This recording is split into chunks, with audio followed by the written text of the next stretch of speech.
Hey guys, it's me, Ethan Klein, your host of the H3 Show. Today, it's May the 7th, 2025. Welcome, everybody. So nice of you to join us. Crew, hello, everybody. Oh, my hello. Crew. I love them all. Hello. Hello. And I want to give a warm welcome and a big thank you to Rocky. Yes. How's Rocky doing? What's that? How's Rocky doing? He's good. He's a little angel. Yeah. Scares me. He's too good. I feel like he's gonna change when he grows. He's a precious little angel baby. Nah, you're if you can believe it, your connection and love will only grow.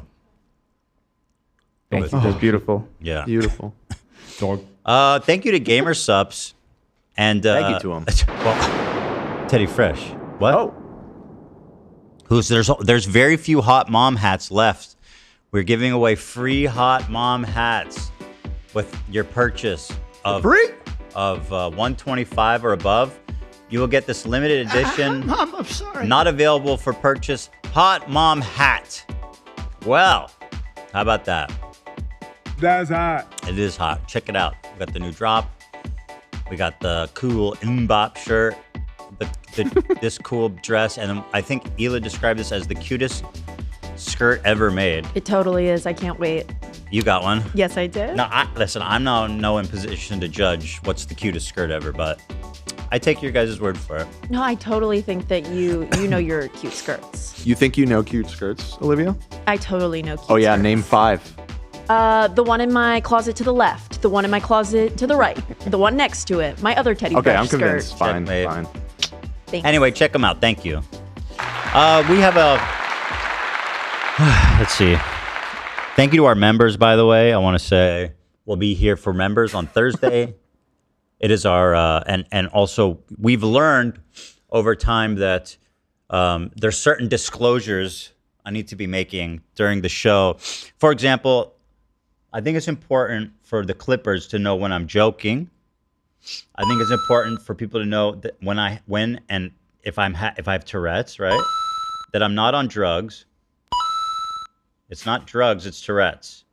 It's not drugs. Whoops. It's not drugs, it's Tourette's. Right? Not a financial advisor. I don't know why that one's not there. You can remove this one, Nate. No, you should probably keep that one. You could remove... I am. He's not. That's misinformation. I'm protecting you, bro. Trust me. Nah, we ain't doing that. You're doing a service to our fans who need financial advice. And of course, the most important one of all is Jewish. So, You are? according to this, It is on the screen. yeah, we'll be here for members tomorrow. And thank you to all of our members and all of our supporters. You guys have been gracious and supportive to a level that I am so grateful for. It's made dealing with all this shit possible, manageable. And we are back into the dog shit today. Of course, we didn't finish Ida. Dog shit? That's Dog what started shit. this whole mess. Dog shit? Dog shit. What? Dog. I don't get it. Am I miss? Giardia. The Oh, the Giardia. Right. Yeah, I guess Dog. so. Yeah, you're right. Shit, we're back into the Giardia. Wait, before we move on, can you read the rest of the little message here? I wanted to, I felt bad about this Code Moss. wonderful member. Oh, we want to give a shout out to Code Moss, who gifted 50 subbies. Wow. 50, dude. We missed it. And we want to say thank you to Code Moss for that tremendously generous gift. Thank That you. was on Monday's episode. They gifted those near the end of the episode, and I saw it too late after we went off the air, so I just wanted to give you a special shout out. Thank you. Well, thank you, Dan. And thank you to the 50 gifted who can join us tomorrow. Oh, yeah. Friday, we're doing a fun day on Friday. No drama Friday. Okay. Oh, I can commit. he to agreed to it. we can take a there day he is. off. No, No Nate, way. it's not a lie until Friday. Well, we could. Are we doing the Two Tower review? Is that something? Well, I threw it in there as a suggestion. I also know that there is a huge James Charles scandal going on the God, internet right now that I feel Right. like we should talk about. So you saying there's no drama Friday? I guess that's not really No serious. no drama that you're It's- involved. It actually is serious. No drama. even serious drama, but But then how do we it's differentiate? crazy. No Israel-Palestine related topics will Sure. be discussed. Period. There you go. I don't care what James Charles did. It's going to be fun. He could have murdered a whole family, and I'm going to be enjoying it. What does Hasan think You're- about that the two towers? Oh, should we get his take? We should ask him. It's yeah. Okay. Somebody But yeah, asked- it was just the Two Towers thing. People have been clamoring for it. People have been asking. The people are demanding, and so I figured maybe that's a good way to end the week out on something a little more Two lighthearted. Towers and James Charles. And James Charles. And also, the Met Gala was this week, and it's kind of become tradition to have us take a look at the outfits, get Hila's take on stuff. And there was an interesting suggestion from the subreddit to pull you into it a little bit more of reviewing the watches. I took a peek. They're very interesting. Okay, so a lot to discuss. A lot to discuss. Keep talking. Okay. Just keep playing it. I finished that thought. So I don't have much more to say. All right, put the one thing is thing in the world in my mouth. So anyway, why is it so chewy? Okay, I don't know, man. What are you I don't eating? know, man. What is it? Just swallow, bro. There's one of these health bars. I don't want to give him a shout out. I see. No free ads. We're trying to get him on board. Wow, so good though. New Pope's dropping, Pope .0. Let's go. Pope New, point- the first cybernetic Pope. 2025. What? Wait, I hadn't heard about that. That's He has a actually so Neuralink cool. brain chip.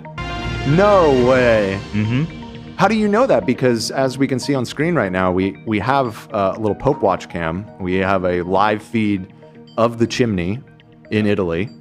And I don't see any smoke. I understand that smoke is piped out through that chimney. Well, it's coming. It's forthcoming. So you have insider information. Mm-hmm. Oh. I've heard the opposite, actually. I think this is going to be one of the longest waits. I think we're going to be waiting up towards 1,000 days. 1,000 Like days? in the 1,200 year when the Pope died, they had to wait 1,000 years. I think. Is that for real? I think it's it took them Is that real? Can you imagine not having a Pope for? Wait, is that a 3 real years? anecdote? Yeah. It's real. It took them It took 1,000 these days. idiots 1,000 fucking years? Like No, not years, days. Oh, Days. 1,000 Oh, yeah. days. Yeah. Okay. 1,000 years. I was like, what Did I the say hell you guys years? been No, doing? that would be terrible. I mean, it's terrible enough to be popeless for 100 days. Tragic. Could you imagine? I What wouldn't notice a horror. difference. I I don't don't think even about it. think. No, you. No. You don't feel that there's It's no like, oh Pope? my god. Have you ever heard of the game Dominus? Dominos? They fall and it just becomes a big thing. I've heard. It's like killing a Yo, butter. there's smoke! Yeah. What? No, it's the wrong it's smoke. black Wrong smoke. That's the wrong smoke. Ugh. I think it needs to be white smoke. Yeah. Why are they burning black smoke? I was think it's to let hoping- them know, to let you know that they have not made a decision. I can't believe we caught that live. I cannot believe we caught that I was live. hoping for rainbow smoke. Black. Oh, yes. Just That will be for the first gay pope. know what the Unfortunately, Pope there is are like? not great hopes for this time around. Well, my fingers are crossed because I think that's what's going to happen. That would be. Have you seen their outfits? Hashtag gay pope. Hashtag girl pope Gay even. Pope? Wow. That'll be... I'm pulling for the first non-human I pope. want a Jewish Pope. Where's that? You know? I would like some sort of simian, some sort of great ape as a pope. I think that would be really cool to expand it beyond just one species.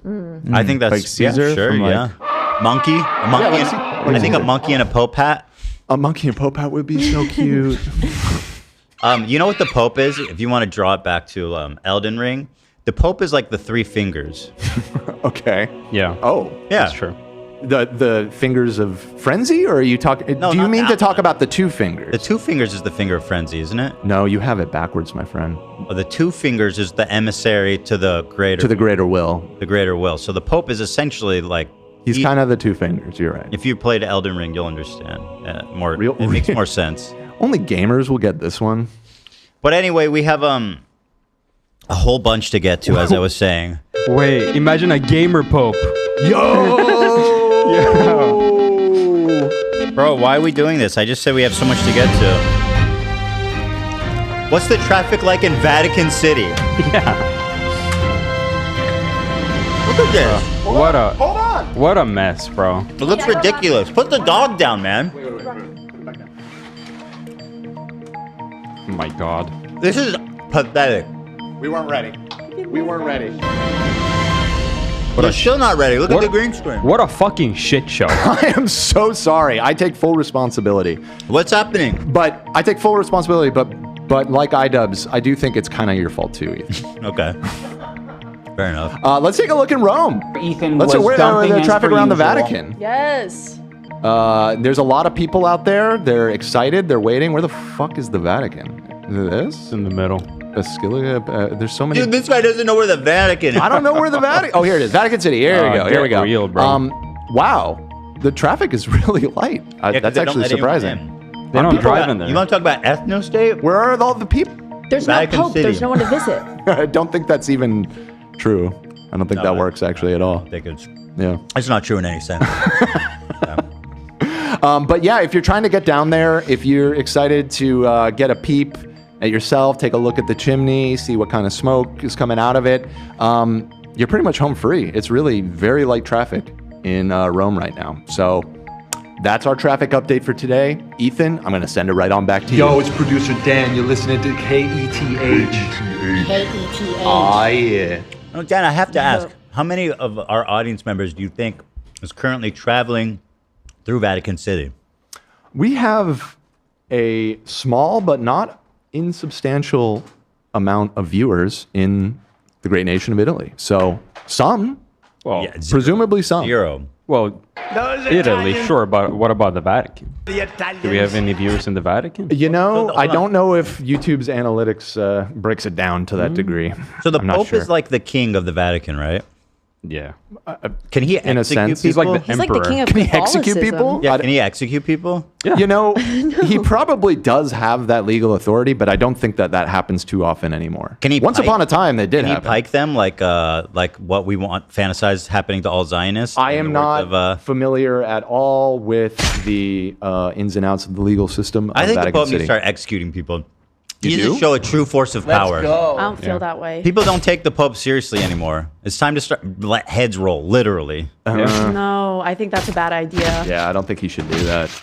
I think we need Listen, a stronger He can pope. listen to me. He can listen to you. It's the Yeah. Machiavelli. You know what I mean? Listen to me. No, I'm with you. It's like, you know, when you go to prison, they say start a fight with the biggest Yep. dude to show you're not a bitch. Just kill someone on your first day as Pope. Sure, Yep. you're not fucking around. I think we need a stronger pope because the last one died of cringe. So Yeah. Yeah, Oh, no, 'cause that's JD That's a Vance noble killed him. death. Yeah. After JD Hey, Vance, I can feel the like, Pope order he had to go. people to? I mean, it's understandable, but yeah. Well, you have a Vatican point. City is technically its own autonomous country, so Right, yeah. he should be able to do whatever the fuck he wants. Yeah. No, the Pope cannot order people to be executed. ChatGPT says Catholic Church officially opposed the death penalty. Oh, that's pretty progressive. In fact, under Pope Francis, the Catholic Church was revised in 2018 to declare the death penalty inadmissible in all cases. Well, we can get rid of that.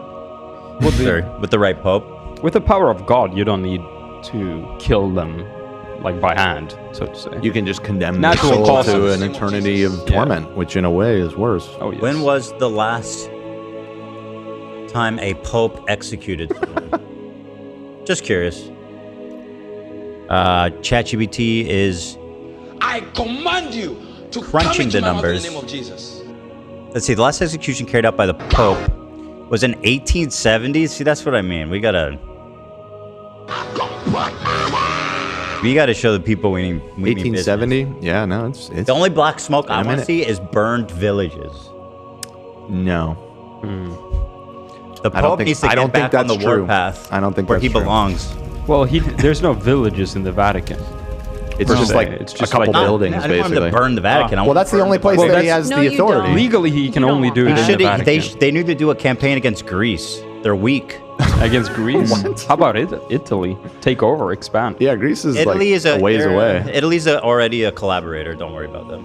Interesting. All right. Anyway, we have so much to talk about. We have to Anyway. finish the Idubbbz Content Deputy, and then Hasan finally. Well, he watched. I think how much did he watch? Like an hour. It took him 9 hours, and I don't want to ever hear anyone ever complain about my pause game again. This motherfucker. One doesn't preclude the other. 10 toes down. Are you ready for this? You got to understand I'm not even close to the worst. This dude. Maybe you're not the worst, but it was still pretty bad. I'll take pretty bad, but okay, well then that's where I sit. So I have lots of comments to make about Hasan's reaction. He is a prolific liar. Hasan lies as easy as he breathes. It's really disturbing stuff. And Lonerbox, who's really good with all the history of this stuff, is going to call in a bit to review some of the content with us and give us some perspective there. So also I want to give a shout out to this guy. He did like a Gokunaru on Idubbbz, and he made like a parody content cop that's actually like a real content cop. It's actually pretty impressive. Here, let's take a look. Our silence means something. It means that we lampooned would like him, to dude. pause this relationship. Oh shit! 150,000. Let's get after it, bro. Wow. What I'm talking about, dude. The straight Gokunaru vibes, bro. Why are you spreading lies?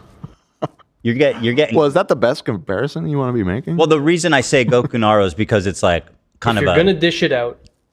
It's kind of a strappy startup who this dude invested a lot of time and effort, and it looks like it's paying off. I'm really happy to see that. That is an impressive amount of views for 19K subs for sure. It's actually really good, so I recommend it. Content Cop Idubbbz, and I think he did a really good job parodying it. Like I'll show you. It's horrible. No, you have a ton This is exactly of power. how his video That's started, exactly which is dumb what and you bad. Get for being filthy rich. Yep. I don't think anyone deserves that level of cruelty or hate whatsoever on my end. I was morally grandstanding and acting as if I'm any better than any of these people. You believe this guy? Now he does the Leafy meme where he's passing out flyers. What we do here is go back. This dude put in so much more effort than Ian. Holy fuck. Anyway, check it out. It's really good. Good watch there. We got him, folks. Jay Shetty is actually giving a keynote speech at Princeton graduation, which is, you know, can this guy please take a fucking vacation? I respect him so much for his work ethic. He needs to like sit down, just do your podcast, bro. Why you got to get all up in Princeton and all these Ivy Leagues? Well, he was invited. Yeah, by who? I guess the administration. And who? And they're probably on payroll. Probably part of his whole PR thing. You think that Jay Shetty bribed the Princeton administrators? I'm not ruling it out. Seniors deserve better. Anyway, this student did a petition to remove him as keynote speaker because he's a charlatan. Seniors deserve better than Jay Shetty. Ooh, dude. Oh, God. Yeah, this was actually sent to me by a Princeton student who is a fan, which that was shocking enough on its own that somebody in an Ivy League is Look at all these watching this signatures. show. You think that you're surprised it's from an Ivy League would stoop to watching this? Look at all these signatures, dude. Scary. I get it. 2025. But yeah, they talk about that Guardian article that we, I think, explored at one point that was written about how a lot of his backstory seems, I don't want to say fabricated, but greatly exaggerated, let's say. Well, let me read it from their open letter. Shetty's claim about his education and background do not hold up to scrutiny. He stated in 2020, self-help volume, Think Like a Monk, that he lived in India as a Hindu monk for 3 years, a narrative central to his authority as a spiritual guru. But considerable evidence points to him having spent much of that time in England traveling, blogging, and giving lectures. Please, bro. Please. Jay Shetty's involvement in questionable business ventures were also deeply concerning to us. The Jay Shetty Certification School, which trains students to become certified life coaches via a 6-month-long, $7,400 online course, has claimed it's accredited by Ofqual, an agency that regulates certifications in England, a claim that Ofqual has denied. Oof. That's what I'm talking about. Get out there. The students of Princeton are proving to me. They're so smart. Like that, I'm scared. We have Sarat says, Italian foot soldier here. Traffic is light because it's 10 p.m. and we're all locked inside. And clocked in on the Pope stream. Hey, hell yeah. Did you think to mention that it was the middle of the night, Dan, on Pope Day? Pope evening? No, I'm a little confused because our live feed, it looked fairly bright. But now that I'm thinking about it, yeah, they must be like 9 or 10 hours ahead. Fairly bright? Do you think that Google Map shows in dark mode? No, I meant when we nighttime? were watching the chimney stream a few moments ago. What do you mean? I was not talking about Google Maps. Imagine how useless that would be. Just becomes dark. Oh, now it is dark. What was going on earlier? They must have cranked the gain on there. Yeah, I think it was or the gain. something. Yeah. You're about to gain another head. Yours is about to roll. Yeah, stay inside when that smoke comes. Don't want to be on the streets. The guy who made You don't want that the smoke. contents puke, Cameron. Context view. Said Papa bless, thank you. And I could tell by watching that you are a true. You did some real deep cut references. Actually, you said something I haven't heard in a long time.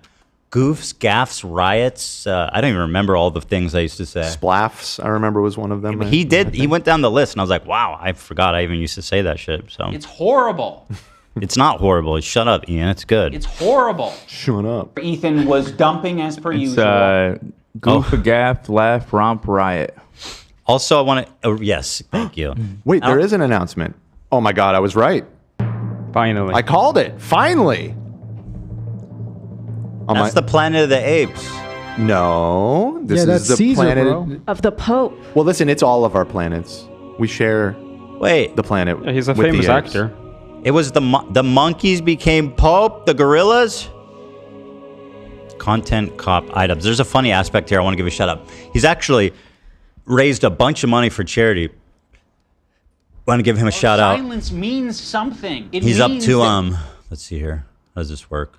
He's up to 1,500. Now I'll tell you, he's right when he says he's raised infinitely more than Creator Clash 2, Cameron is very nice. which was zero. They raised $0 for charity. Is it mathematically correct to call that infinitely more? Well, what's more? Like, how do you have more than zero? It's literally nothing. Smarter than you. Technically, that would be correct. Infinitely more. I'll wait to hear from some of our fans at Princeton. It's true. I shouldn't be speaking of this. How do you? Well, let me ask you this: how do you turn zero into a real number? Infinite, and it doesn't even get you there. So is it infinite then? Probably not. Actually, probably technically not. Technically not. Yeah. But maybe. I'm in over my head, man. All right. God. All right. Where do we begin with this? I'm gonna go back and comment on some of the funny, standout, horrific moments from his watching the context puke, which I love saying. It's so much fun. So he didn't finish it, by the way. Is he finishing it? Is he live? Because let me check. He better fucking finish it if he's gonna make this. I think he said he would. He better. If he's gonna make a whole big thing about, oh, I'm gonna watch the whole thing, you better watch the whole thing. No. He's currently talking about India and Pakistan. Unimportant. To be honest, Okay. probably a better topic, a more pressing issue, let's say. Why? What do you need to know? They shot a few bombs went out. Yeah, it's just two nuclear states that are spiraling into warfare. What can I do about it? He says on his Instagram story that he will be reacting to it. Okay. After, yeah. 10 toes down. I'll say, first of all, to give him credit, I'm going to give him credit. He sat there and he watched it. He did do it. Yes. But, however, he's a prolific liar and a disgusting human being. And, they say that every accusation is a confession. I don't think there's any person in the world I've ever met that represents that more than Hasan. Every accusation he makes is a straight up confession. And the reason I say that is because of the, let's see. This is what he said about my reacting to Ian's Content Cop, which I finished my total reaction was probably like 5 hours or something in total, maybe less, 4. I'm not sure. I could check though. And his was an hour and a half. I think that sounds pretty reasonable. That's like taking 2 times more than the original runtime, which seems like a good amount to contribute to have proper commentary, right? Well, here's what Hasan had to say about my reacting to Content Cop. Yeah, I think the goal here is to denims in chat basically watch this in 3.5 second increments in an effort to say that he watched the whole thing, but basically to showcase to his audience, like, oh, I watched the whole thing. It was all a bunch of nonsense. right? Call us And misinterpreting every statement along Anyway, the way this guy because was it's 3 saying shit seconds like long. that. Now, I never even dreamed of something like that, dreamed something like that up. But the fact that Hasan said that, and now he took 9 hours to watch 1 hour. The amount of pausing, it was torturous. It was unwatched. It was just a nightmare. You are both prolific pausers. Okay, but we're going to do this in layers. You're talking about 4 hours for 1.5 hours playing it. versus 9 hours for 1 hour. Right. I mean, I don't think it's that. I think it's a valid thing to pause and comment as much as you want either way. But if we're just talking about, like, I get that you're pointing out a hypocrisy here, but I'm sorry. I gotta stand on this. The way he did that was unreal. So the stat is that it took you 6.5 hours to react to the Content Cop. That's an hour and a half. No, it was only an hour. No, his was it was an hour. His was an hour. Yeah, hour 6 minutes. So you're right that your ratio is better, but in my opinion, they're both pretty absurd ratios. Oh, please. You got to see the way he was stopping to talk about shit. Ian showed up, by the way, Idubbbz, and you guys got to understand how little Hasan cares about this man, and I love it. Idubbbz flew to LA to participate in this charity stream, right? Hasan mentions at the beginning of the day that Ian is there and he's going to bring him out a little bit later. He doesn't bring him out till 9 p.m., 1 hour before the end of the stream. And he humiliates him the entire time. Watch here. Let me show you some clips. Anyone not aware, I've seen a lot of people smearing the people in the photo, and Hasan as well. I'm the one who thoughtlessly picked up the sword. We were grabbing a lot of props in Hasan's room, and there are a lot of props. There's a lot of anti-Semitic props, and he just chose that anti-Semitic one as opposed to the other anti-Semitic ones. Yeah. Hold on, let me fix this. Again, it's just the way he characterizes things is so dishonest. You have a lot of props. You have one with a swastika. That's the one you chose, right? The swastika That's one. my fucking point. But he's such a prolific and skilled, seasoned liar. Everything he says is spinned. He's like, oh yeah, everything in my room's a swastika. It's like, no, that's literally the opposite of what I'm saying. There's one swastika, and you guys picked that one. That's the coincidence. Hat. Yeah. There's a lot of is the mic buzzing? No. Yeah. This is right. I'm going to kick you out if you apologize for that, by the way, because that's ridiculous. Yeah. Don't even think about that. Okay. Yeah, so there it is. Ian comes out immediately and is like, you know what? It was me. I picked it. And Hasan basically, the way he kind of reprimanded him, Hey! Shame. Hey, Content Cop boy, we don't make apologies around here. That really is... Careful, Ian. You don't want to go down this Hasan slope of never apologizing or conceding a single thing. Right? It's not going to serve you well. Okay, Ethan. So that was how it started. It continues. There was this funny little image. Hasan pulled up Ian's channel to put on the Content Cop. This dude is not even subscribed to his channel.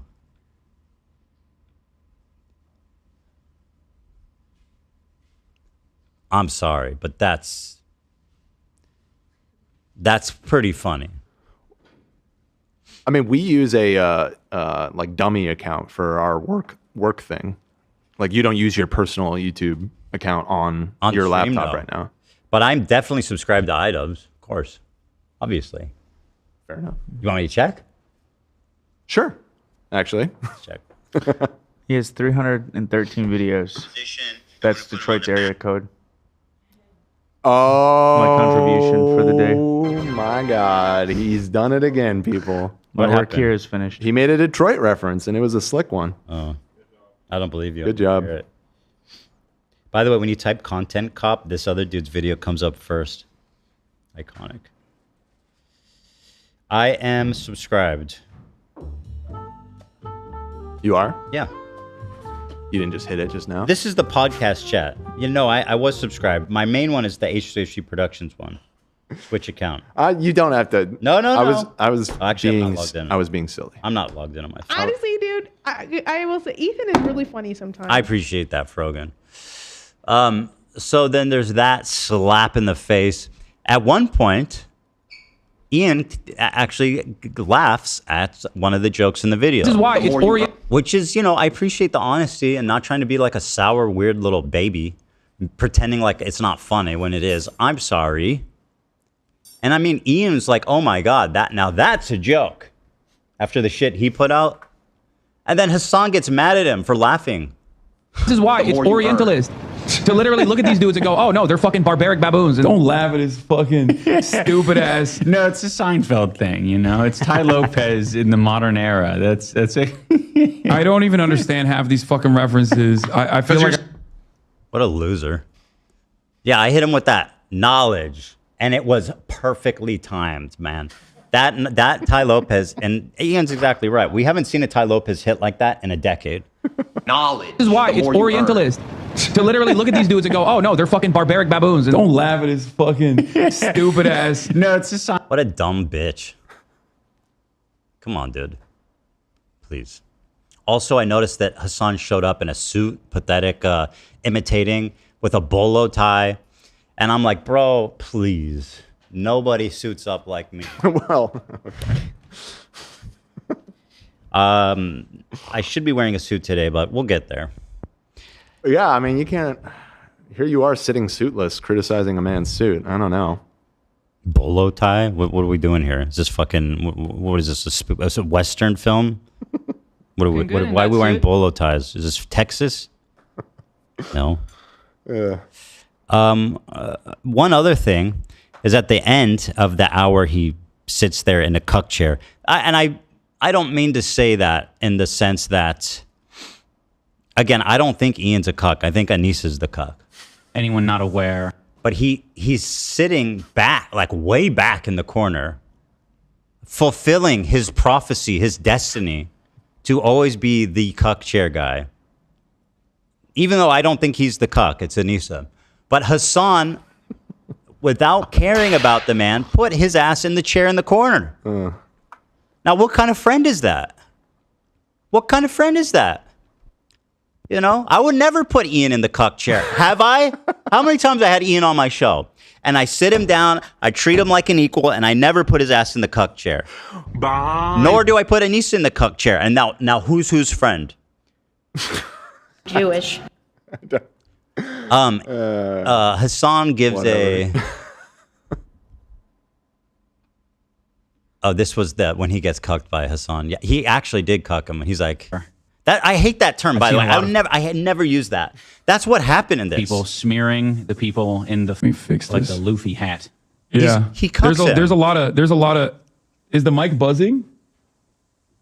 No. Yeah. I'm going to kick you out if you apologize for that, by the way, because that's ridiculous. Why would you even say that? Like, let the man speak. You know what I mean? He's such a douche. But anyway, Ian, you know, I would always treat you with more respect and care. And then Hasan, at the end of his hour with Ian, by the way, didn't mention Creator Clash one time. Okay. If he did, it was in passing. I watched the whole thing. I don't remember him mentioning it. Didn't mention Creator Clash one time.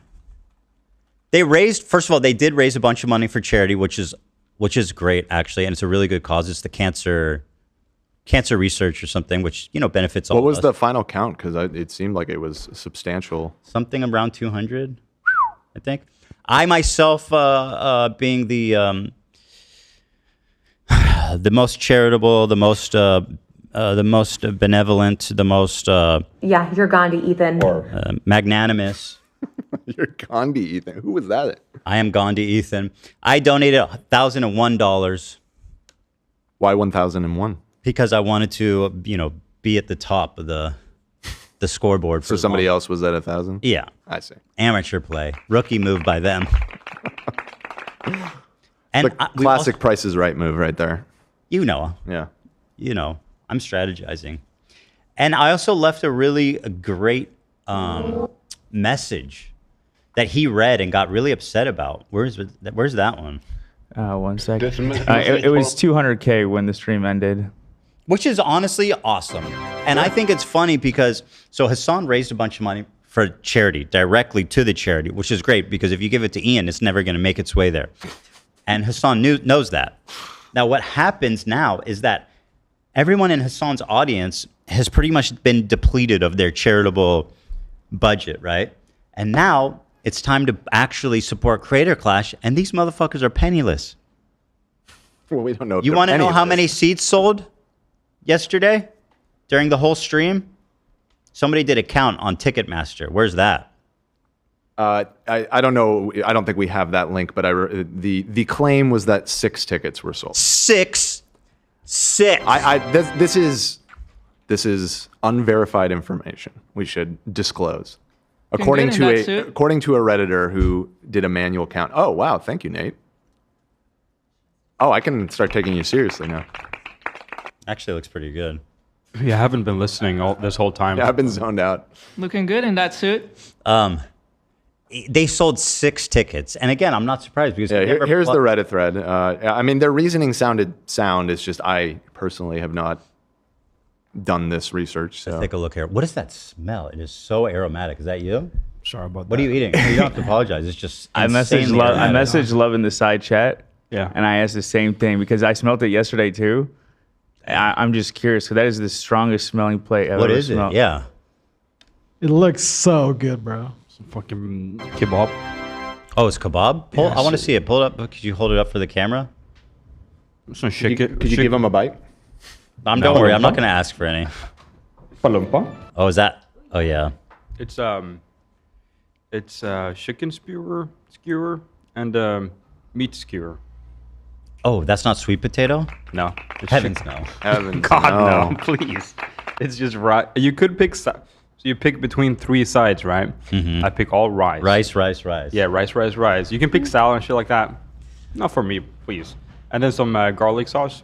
Fuck it, dude. You're a man who knows what he likes. I'm just trying to, enjoy. Yeah, enjoy yourself. Yeah. You're a young man. Enjoy yourself. You don't have to worry about vegetables until you're like at least 30. Yeah, I got a couple years maybe. Yeah. Thank you.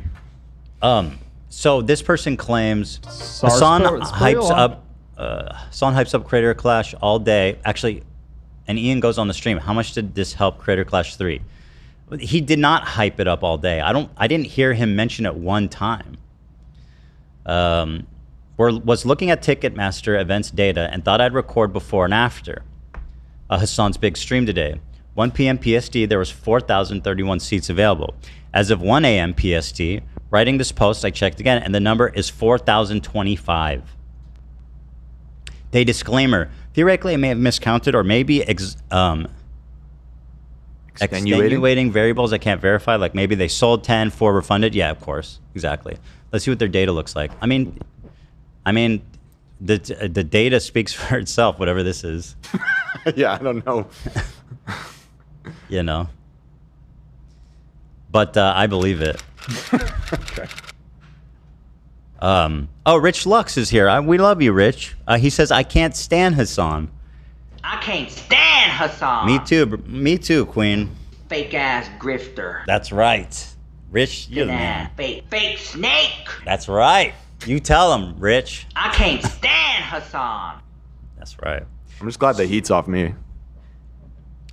Don't let Dan off the hook, please. You know what I mean? Oh my God. There's Dan.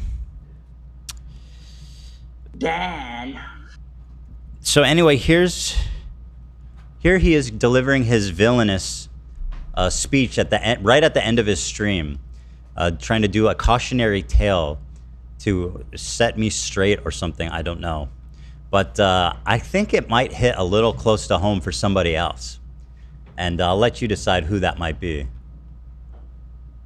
Here it is. They have a shelf life because they don't have the same fucking stubborn nature that I do. They don't have the same interests as I do. They inevitably become their own worst enemies. They inevitably cook themselves. You might think you're riding high on the slop for a little bit. You might think you're getting showered with praise. An army of anonymous Redditors telling you you're brilliant. But at the end of the night, when you go home and you sit down and you look yourself in the mirror, you're not going to recognize who you've become. That's it. It's turning into a lolcow of a different variety. That's what I think. That's so mean. Was it? No. I mean, I think it's, well, I mean, I guess the truth. Accurate. I genuinely feel bad for Ian. He brought his ass out here as like the most smallest footnote of the night, puts his ass in the cuck chair, and then humiliates him beyond recognition. This is no longer a dream. This is a nightmare. You could say that again. You know who's in the corner back here? We're off camera. Anissa. Because she's the real cuck, and she's watching her husband get fucked by Hasan. Jewish. I thought you were going to say Bernie. The Bernie in the background. Bernie's watching. I was laughing because when I first turned it on, Ian was sitting just like Bernie in the background. That's true, the actually. same form. That is true, yeah. So that was all pretty fun stuff from Ian's inclusion, and we're all very happy for them, and we wish Creator Clash all the best, don't we? I certainly do. And again, listen, I think it's all... Oh, yeah, what's the message I sent when I donated graciously $1,001? And then he donation shamed me. Can you believe that? You said, I'm glad you're finally watching my video, and I appreciate you using it as a chance to do some good by raising money for charity. I hope you'll engage with it honestly and with integrity, and perhaps even walk back some of your rhetoric. I thought that was a nice response. Crafted delicately, carefully, professionally. And this is what he had to say. Wait, he actually fucking... This is his donation. I'm glad you're finally watching my video, and I appreciate you using it as a chance to do some good by raising money for charity. I hope you'll engage with it honestly and with integrity, and perhaps even walk back some of your rhetoric. Suck my fucking dick, Ethan, okay? $1,000 also, broke boy. Not even a fucking fraction of your goddamn watch. Go complain about it. I'm sorry. Is $1,000 the second biggest donation at the current time not big enough for you, Hasan? How much did you donate? I didn't see your fucking name up there on the board. That shit and be like, oh my god, I can't believe he's casting aside $1,000. What the fuck am I supposed to walk back? What am I supposed to do? Be at the mercy of your hallucinations? Love that.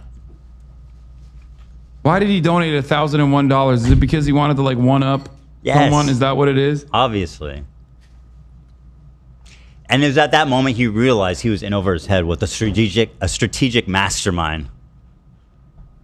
Who? It was at this moment that he knew. Oh, you're talking about you? He realized when he saw $1,001 that he was in way over his head.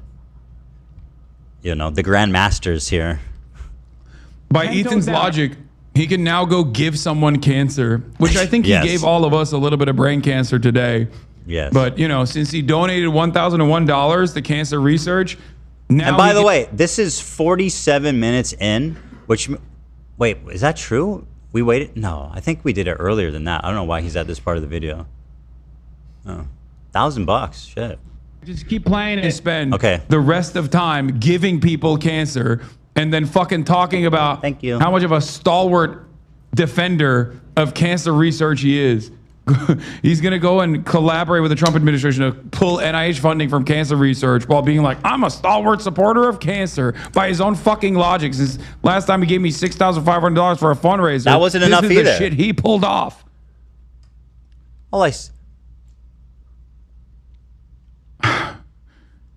I think he is trying to kill me with this video. I'm not going to lie.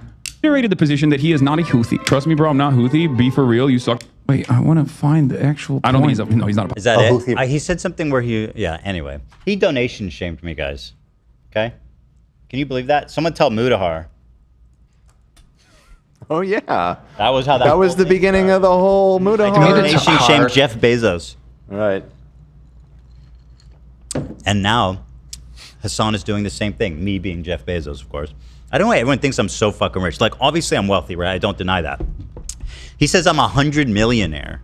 I'm like, from what? I have a podcast and a clothing company. 100 millionaire? Jesus criminy, dude. 100! Jiminy fucking cricket. All right, let me thank our sponsors. You guys get excited because GamerSupps is extending the Sigma de Mayo offering. It was enjoyed so much by everybody on Monday that they are running it through the end of the week, guys. That means if you buy a tub of Sigma Brain, our exclusive flavor, you will get a shaker cup for free. All over wrap shaker cup for free. That's right. The promotion now ends on Friday. Once you add Sigma Brain to your cart, it will automatically add the shaker cup. And by the way, use code H3 for 10% off your order as well. That's really good. We're working on new flavors right now. And the Sigma Brain's not going to be around forever. So once it's gone, it's gone. So pick up some tubs. Get yourself a free shaker cup. Links in the description. Now, I love me some GamerSupps, man. They make delicious beverages. Super hydrating. Zero sugar. Minerals. Vitamins. Caffeine. Keep you energized. And they have without caffeine, too, if that's what you want. Love would literally be... He would be so... He would be... He'd be a husk. No, he would be like a raisin without... Yep. Without GamerSupps, this man would not be drinking any liquids at all. And thanks to GamerSupps, Love is able to walk around and be alive. And we love that for him. It's very useful. Yeah. He says that's true. You didn't hear, but... Yeah. Yeah, and also our Sigma Brain flavor is delicious. It's a spicy margarita flavor. If you don't like spicy, you'll still like it. It's just a little tiny tickle taste sensation. It's not really actually spicy, but it's very good. It's like a lemon lime tangy sweet. You're gonna love it. With all that being said, guys, head on over to gamersupps.gg. Add Sigma Brain to your cart and the shaker cup will automatically add. And use the code H3 for 10% off your order. And the link in the description will take you straight to the deal. And I also pinned it in the chat. Sigma de Mayo. Such a great name. Here it is. For those that don't know. I think that's why it did so well. That's why it sold well. It's just because they came up with a really... The name? The name is unbelievably good. Oh, you can pick which shaker cup you want too. That's cool. Look at all these awesome... That's really good. Really? Thank you. Look at all these awesome options. I don't know what this is, but I like it. You know? So there it is, guys. Thank you so much to GamerSupps. We love them, man. We love them. Thank you.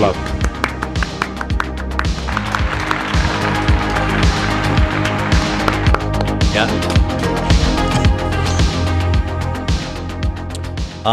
We have Lonerbox, who I'm gonna bring him on just because the dude is in Scotland, I think. He's in it's completely different time zone, so I don't want to keep him waiting forever. So let's bring him in, and he can help us analyze a lot of this stuff we're dealing with here. Okay, 1 second. Harley made a tweet about the whole charity thing. Here, Hasan starts off the nuke by claiming I forced Lena and Harley to drop out of Creator Clash. I wanted to fundraise for Idubbbz's charity that was under attack. Idubbbz will... I'm not attacking a charity.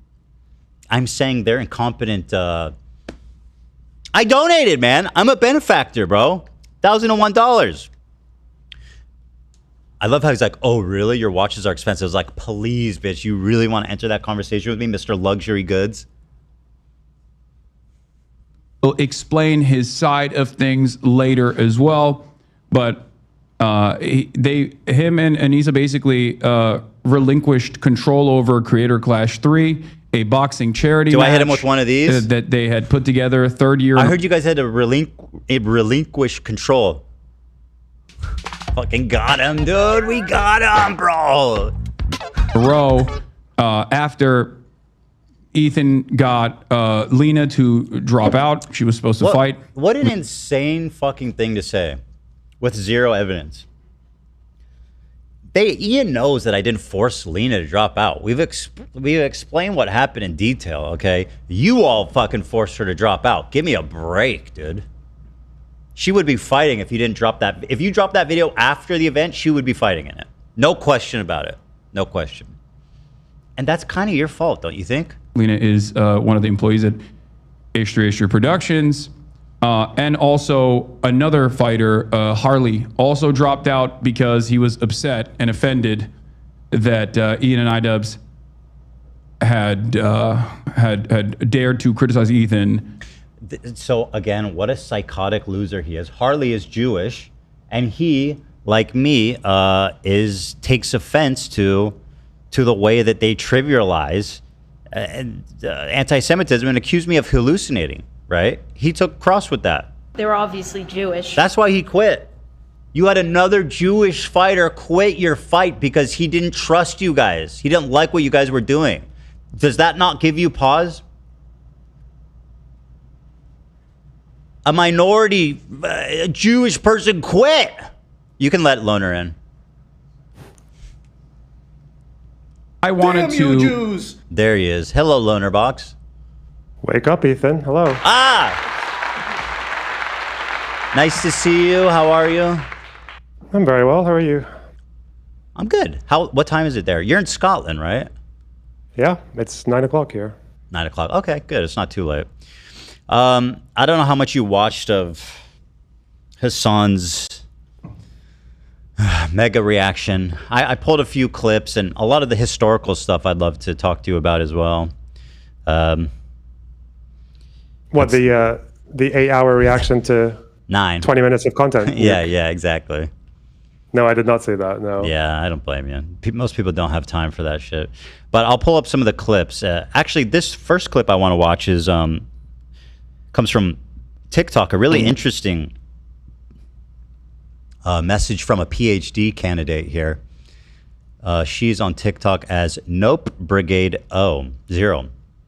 And she brings up this issue of leftists who are anti-intellectuals. And she kind of pegs Hasan. Let's take a look. The difference between neoliberalism and fascism, if it's all just bad. Another thing that's happening here is sort of reverse ethnocentrism. Ethnocentrism is this fallacy where people think that their culture and their country and their way of life is the best and the most supreme. Right? And we all do this to a certain extent. But on the left, it's a reactionary, America's the worst country on the planet. Nobody's ever been worse than this country. It shows me that you are deeply uncurious about the history of the world and any other country. Tell me without telling me that you've never heard of France, Spain, or Great Britain. We've been living in a multicultural democracy, a flawed one, but still it existed for the last 40 years. And we are returning to earlier iterations where democracy was much reduced to the population.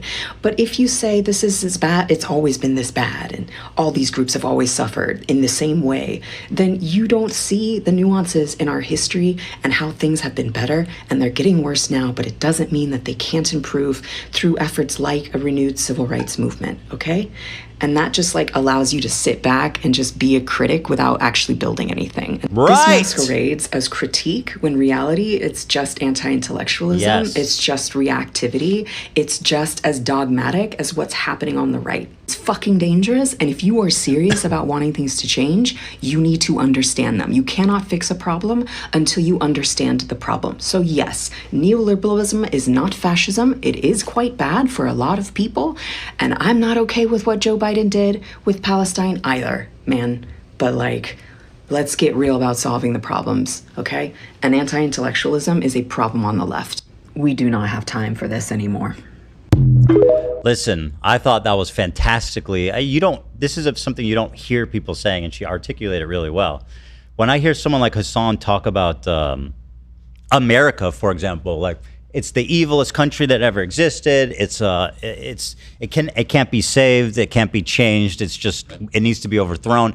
Israel's Zionism or not Zionism, but Israel's history. There's no victims in Israel. The Israelis cannot be victims ever for any reason. It's like there's zero nuance in this conversation. It's what drives me insane. And it's kind of been my whole problem with this. I'm just trying to have an honest conversation, and they lose their fucking mind and call me a Zionist. Your thoughts, Loner? That's all correct. I got nothing else. My voice is echoing in your end. Is there a way to bring that down? Yes. Thank you. 1 2 1 2. There you go, you guys. Okay. Yeah. No, I was gonna say it's still echoing. Oh fuck. We'll fix it. Don't worry. My head's gonna explode. Okay. I'll just pretend. I'll do my best. Okay. Yeah. The first time I thought of this term was I observed it during the Ukraine and Russia war, because it just seemed that regardless of how black and white Russia's imperialist desires were, and how often people like Putin and Lavrov and all these people in the Kremlin would keep saying, what we want to do is we want to claim Ukraine because we don't think it's a real country. We think it's a part of the Russian Empire or the former Soviet Union. We think like Ukrainian culture is really just like the little brother of Russian culture. They would say this constantly, but people in the West would still just desperately snatch for whatever excuse they could to blame it on NATO or on the West. And the thing I kind of described that was like left-wing American exceptionalism. Like, even in a case where you've got a former empire of 300 years, basically, like whether it was through the Russian Empire or the Soviet Union or the intervention of Russia in Eastern Europe and the former Soviet Union after that, people still had to find a way to make it actually the fault of the United States. I just thought that was like really bizarre. And to me, it's just American exceptionalism, but just turned on its head. Yeah, it's totally. Rather than America being exceptionally good, it's America is exceptionally bad. And definitely with the Middle East, you see the same thing, right? Like, it's funny that people always like on the far left of things always use terms like Orientalism to describe their critics, but they actually seem to be like the ultimate Orientalists in so many ways, because they so often treat Arabs and Arab leaders or people in the Muslim world as if they just have absolutely no agency and no free will of their own. So when we talk about Iran and the regime and why it is the way it is and why it's so destructive in the region, everyone always says, oh, it's just because of the American coup in 1952. And it's like, America has like bombed entire countries to hell and back, even since like in the 70s, and now those countries get along with the United States. Like, America nuked Japan, and America and Japan are friends, but for some reason we have to only expect the worst of Iran because of America getting too involved in their policy from like the 50s to the 70s, which doesn't really make any sense to me. And it is just like, to me, it's just like a very thought terminating cliche that people like to use to that's it. It's avoid thought that nuance. terminating. That's like the approach to all these conversation. And like, I don't know if you saw during our debate, one of the things, probably the most disgusting and disturbing part of that whole conversation, was the way that he basically erased all of Jewish history in the Middle East. And just, he says the majority of people moved there because of Zionism, because they wanted to be in Israel, which is just fucking insane, by the way. And it's so gross. And Hasan, he surrounds himself with all these like, well, who's this historian he was talking with? He's a historian, quote unquote. They always harp on like the bombings in Baghdad caused all the Jews to flee. And there's just no intellectual rigor. There's no thought for nuance or trying to figure it out. It's I don't know, man. It's really sick. And it's anti-Semitic, frankly. If you're being like, the Jews of the Middle East were not forced out of their homes by anti-Semitism. They went to Israel because of Zionism. That is the most anti-Semitic thing I can pretty much imagine you saying. It's just horrific. And they have no problem saying that. Is the historian you're thinking of Zachary Foster by any chance? Let me Google his name and I'll see. Zachary Foster. Yes, this guy is such a fucking clown, dude. Holy shit. This guy doesn't know anything, and he sits there like as this, and that's what Hasan does. He brings these charlatans out, and by the way, also Jewish. He wears his Jewish friends like a human shield. He's managed to collect every anti-Zionist Jew in the world. Yeah, that thing about the bombings, it's like the first time I ever heard it, like I would have thought, and I'm not like a history graduate, but the first thing I would have thought just instinctively was like, okay, so you're telling me that 90+% of these people who have lived in this country for like, some of them for over 1,000 years. Like, this is their ancestral homeland. And you're telling me that they all, within 1 year, upped and left because of a handful of grenade attacks that killed like 4 people. When in history has this ever happened? Have you managed to convince like 90% of a population They've been to there for 2,000 leave within years. a year? Yeah, because of like a couple of attacks. And by the way, it completely excludes everything that happened before then. Yeah, and again, the historian that brings that entire dialogue forward, Avi Schleim, says the first 2 bombings were done by anti-Semitic terrorists who after the first 2, the vast majority had already signed up to leave. So it's just, there's no rigor to understand what's going on. Here's Hasan. Let me pull up some of the clips here. Let's take a look.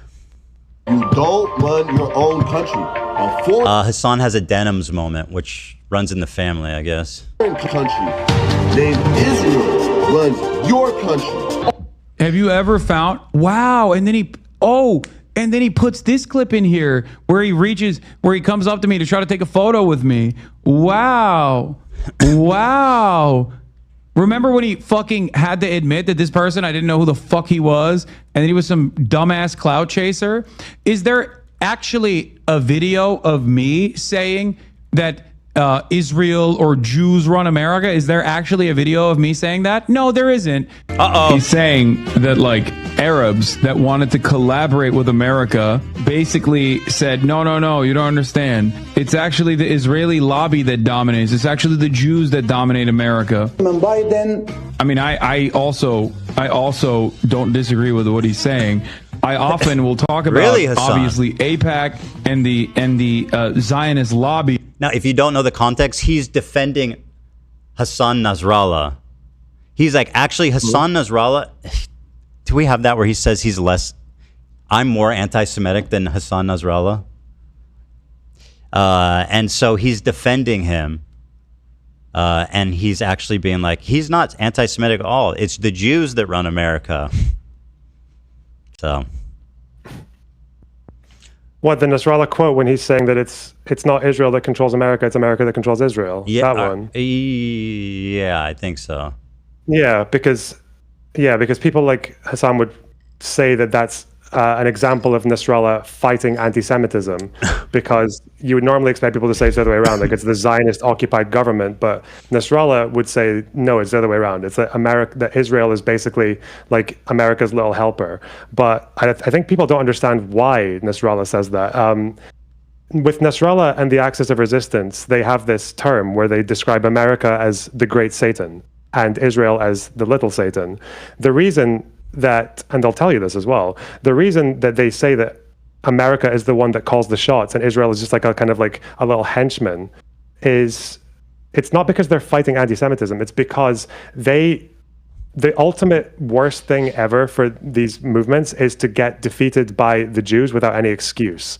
So Nasrallah and these people will say that the only reason that Israel has ever managed to achieve a victory over an Arab or Muslim nation is because America helped them, which obviously wasn't true in the 48 war, at least. They didn't get help from anyone really at that point.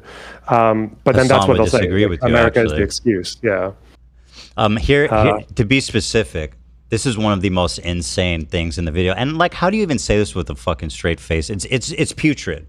It's actually insane. This is like saying the Klansmen were actually less racist than you, black person who's trying to defend your people. I mean, I don't need to use other races as examples, but it's hard to explain just how fucking malicious this is. Listen to this shit. Talking about Hasan Nasrallah, who said, I hope all the Jews, is this one the one that's contested? I hope all the Jews gather in Israel so that we don't have to bother to hunt them all down. You asking me about that quote? Yeah. So that quote is contested. There is a speech that he gave, I think at some point in the 2000s, where it doesn't actually appear in the final published text because it came from I think it was like a Hezbollah affiliated newspaper. Yeah, we'll cut that too. But there was a person who was at the speech who wrote it in a newspaper of his own and claimed that he had heard it there. But then there was a whole contest with the editor and everything. There is a gap in the speech though where it looks like it could easily have gone. that said, there are Nasrallah speeches that no one contests. Like the one where he said that there will never be anyone more cowardly, weak, and frail in spirit, mind, ideology, and religion than the Jew. And I'm not saying the Israeli. That quote that's is my favorite. He goes, real. he goes, let me be clear. I'm not talking about Israelis. I'm talking about Jewish people. He went out of his way to clarify that. What a fucking guy. Do you know about his where their real land is? Do you know that one from Nasrallah? So read it. So this is just before the Second Intifada, when he is basically trying to gas up the Palestinian militant groups to go and take action. Like he even uses the word Intifada, and he says, "The real land." He said, he said, "Their real land is Ethiopia, as far as the Falasha are concerned, and Russia, as far as the Russian emigres are concerned. And there will be a time when these people will really feel nostalgia for their original homeland." He said that a few times. Like, let the Falasha go back to Ethiopia, let the Russian Jews go back to Russia. The choice is yours, and the example is clear before your eyes. Israel has nuclear weapons and the strongest air force, but is still weaker than a spider web. He said this like right up to the Second Intifada. His whole thing was, you need to terrorize them until they get sick of trying to live here and go back to where they came from. Like literally go back to Russia, go back to Ethiopia. Which is so fucking insane. I've heard even Hasan parroting that, saying, "Do you want the idea is to make it so bad that they are going to leave." Leave to go where? Leave to go where? I don't know what the fuck they're talking about. He thinks that Iraqi Jews are going to move back to Iraq. Like he actually thinks that. He really thinks that the Iraqi Jews should move back there and start a new life. By the way, are they allowed to do that? Did. You heard? So kind of, but not really. So Iraq has a return law for descendants of Iraqis who lost their citizenship because they left. The return law specifically excludes Jews. That's a important detail. In 1975, they did institute a decree that meant that they could go back to Iraq through a different process. The only problem is that in the wording of it, they actually bought an ad in the New York Times to advertise this. They said that you can come back. We have no problem with Jews unless they're Zionists.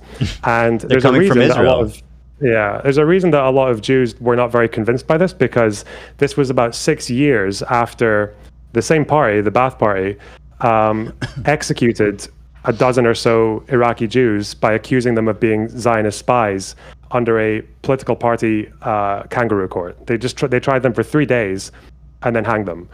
On very dubious charges. Yeah, it's not helping the anti-Semitism claims. They're not beating those.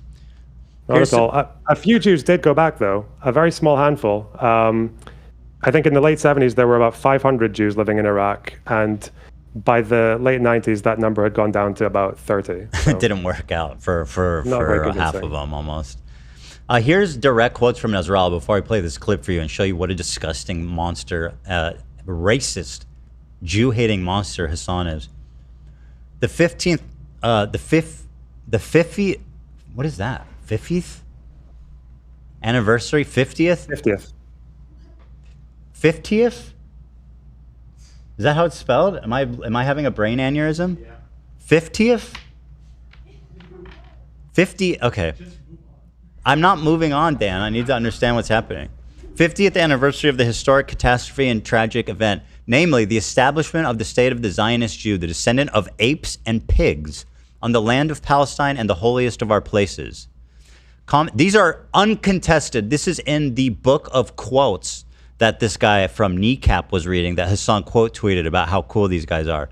He also went out on stage with them in what's it called, that music festival, Coachella. Commenting on normalization, he says this: despite all these Jewish ambitions, we are in this nation say that the dreams of the Israelis have come to an end. We promise and warn them that their dreams are over and that the time has come for them to wake from their dreams and face reality, a reality in which people refuse to live in humiliation and view life with the Zionist Jew as nonsense, a reality in which every man, young and old, loves to blow himself up to tear apart the bodies of invading, occupying Jews. The fuck? This message of the incident this is the one you were saying. But if we search the entire globe for a more cowardly, lowly, weak, and frail individual in his spirit, mind, ideology, and religion, we will never find anyone like the Jew. And I am not saying the Israeli. We have to know the enemy we are fighting. And so these are uncontested ones. So even if he didn't say we want all the Jews to move to Israel so that we don't have to be bothered to hunt them down worldwide, you still have a nice little sample size there to pick from. So here's what Hasan said about Hasan Nasrallah, the owner of all those insane quotes. The actual fucking video that I was watching from Hasan Nasrallah. Here, I'll just show you the full video instead of my reaction to the video. Ironically enough, Hasan Nasrallah less anti-Semitic than Ethan Klein. I cannot stress this enough. Hasan Nasrallah is less anti-Semitic than Ethan Klein. Ethan Klein constantly makes a conflation.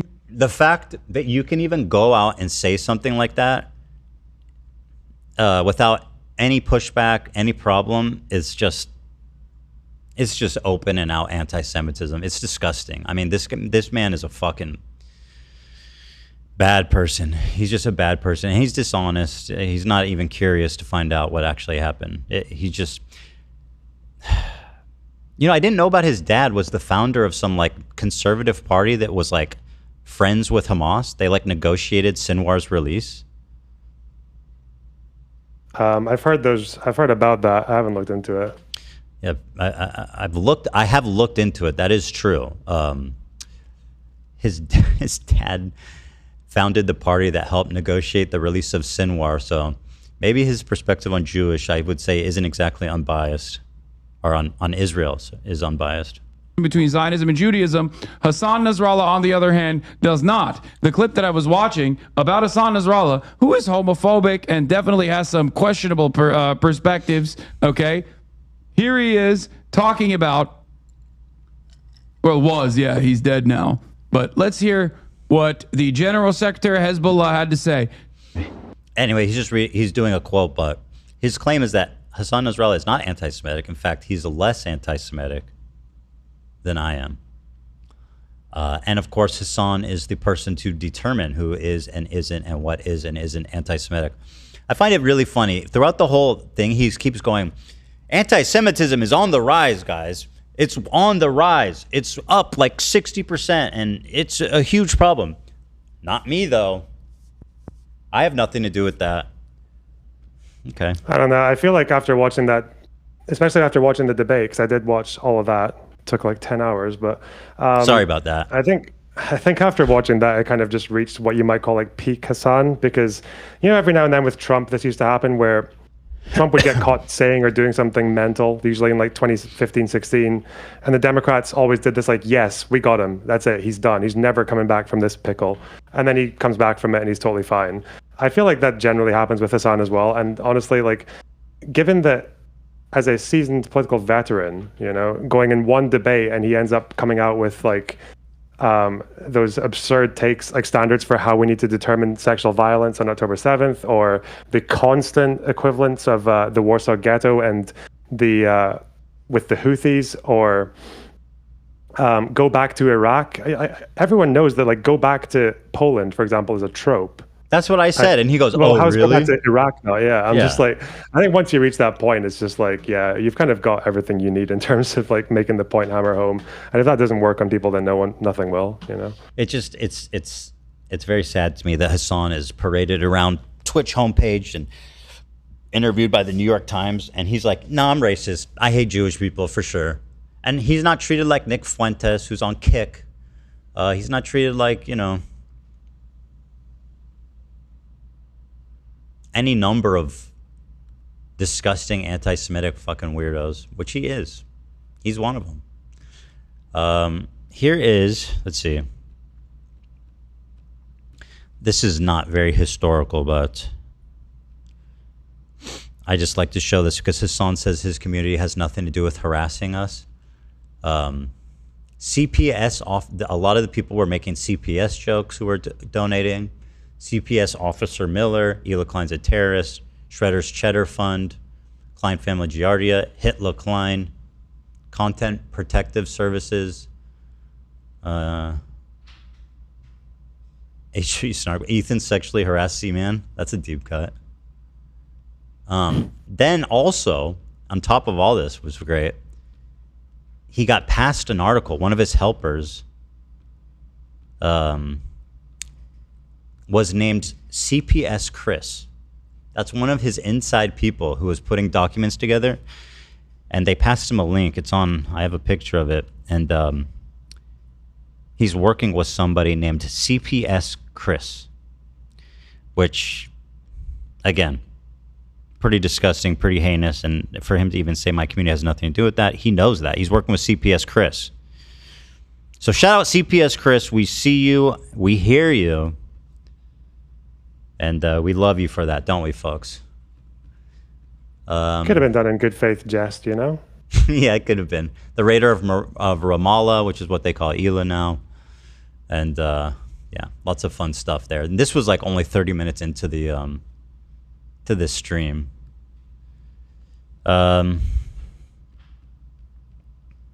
Here is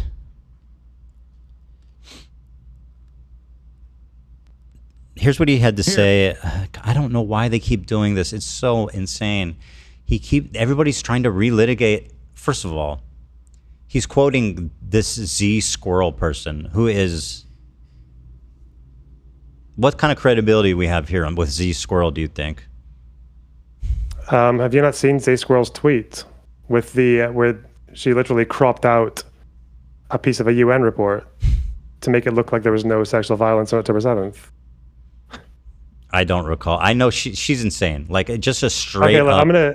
Yeah, send me. If you haven't seen this, this is about as strong as it gets. And so this is one of Hasan's primary sources that he constantly pulls from, including in his reaction. Lonerbox sent us a link. Here it is. Thank you so much. So here's her tweet. That's still up, I guess. Breaking. The UN just released its first actual investigation into October 7th and ongoing Gaza genocide by Israel. It concludes that there was violence against women.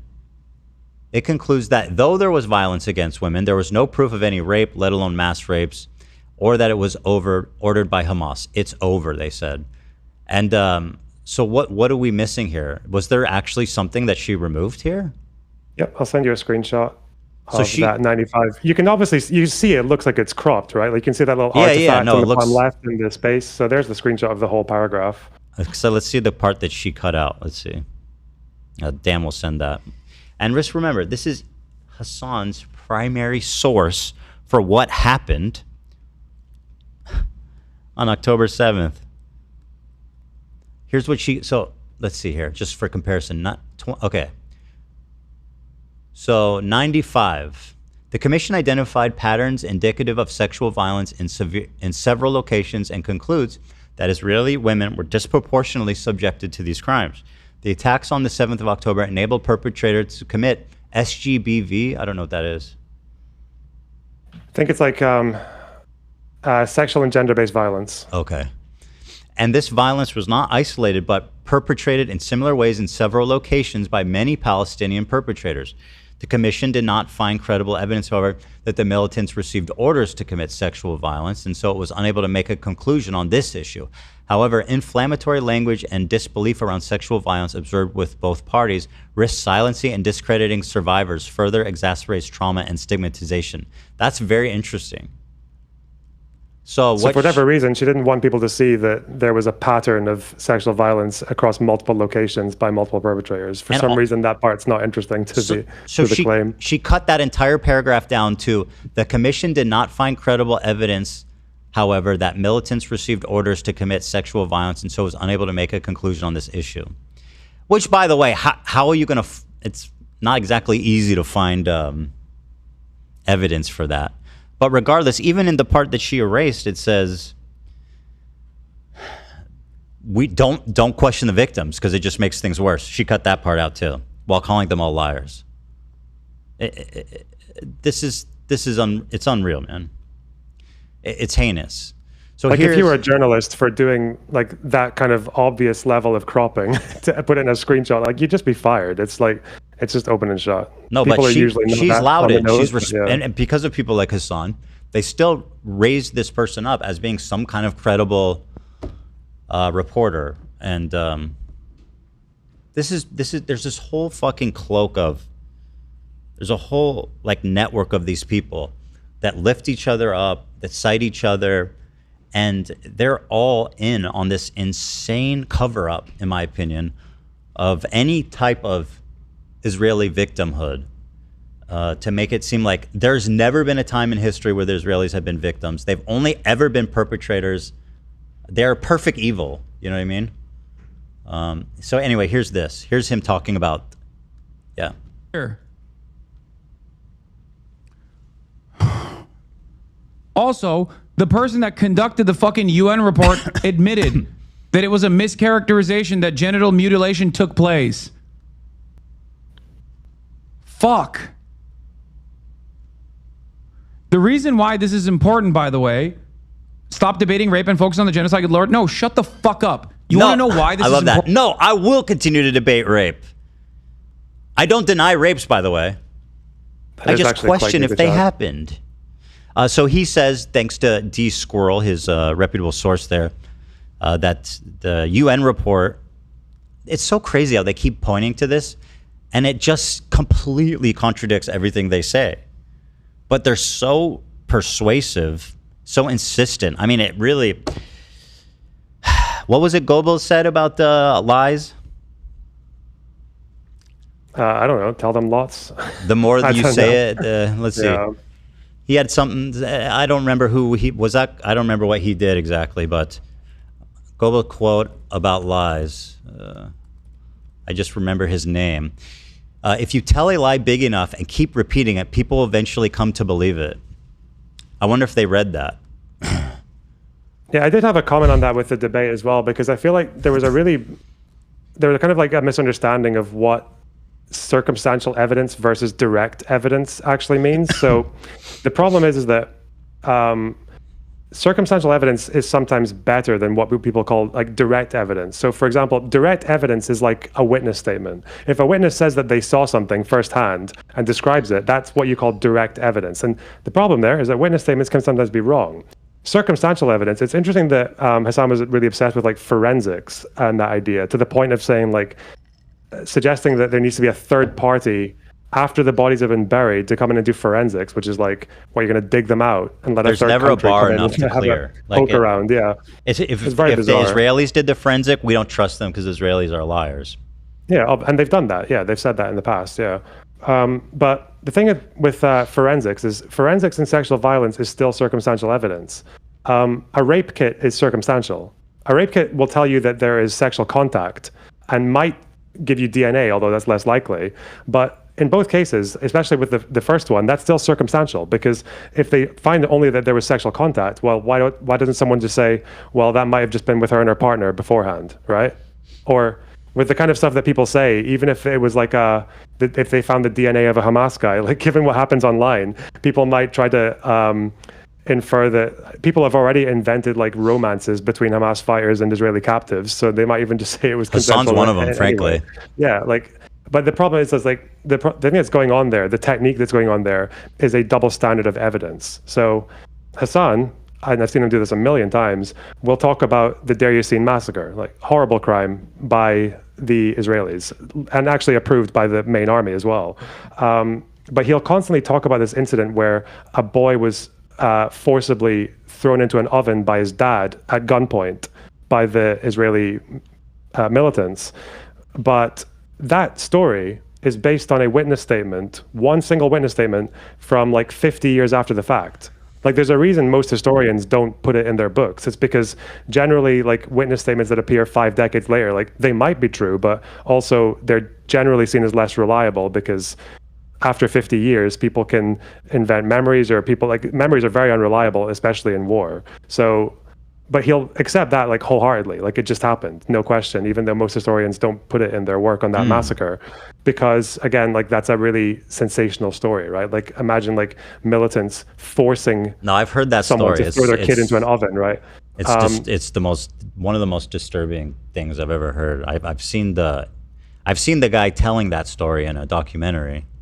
Yeah, and if you want to believe it, like that's fine, but then that means you accept witness statements that never appeared at the time, but did appear 50 years later from a single person, and only gets used by like very, very hardline like partisan authors. Like, it's not in Ilan Pape's book, which Hasan talks about. It's not in Rashid Khalidi's book. It's not in Benny Morris's books. It's not in any of these like popular historians talking about the 48 War, but that's accepted. If that is accepted, then why wouldn't a witness statement about a rape on October 7th? Or what about a first-hand witness? What about a first-hand witness? What is that? Yeah. Or what about someone who's like, I actually was sexually assaulted?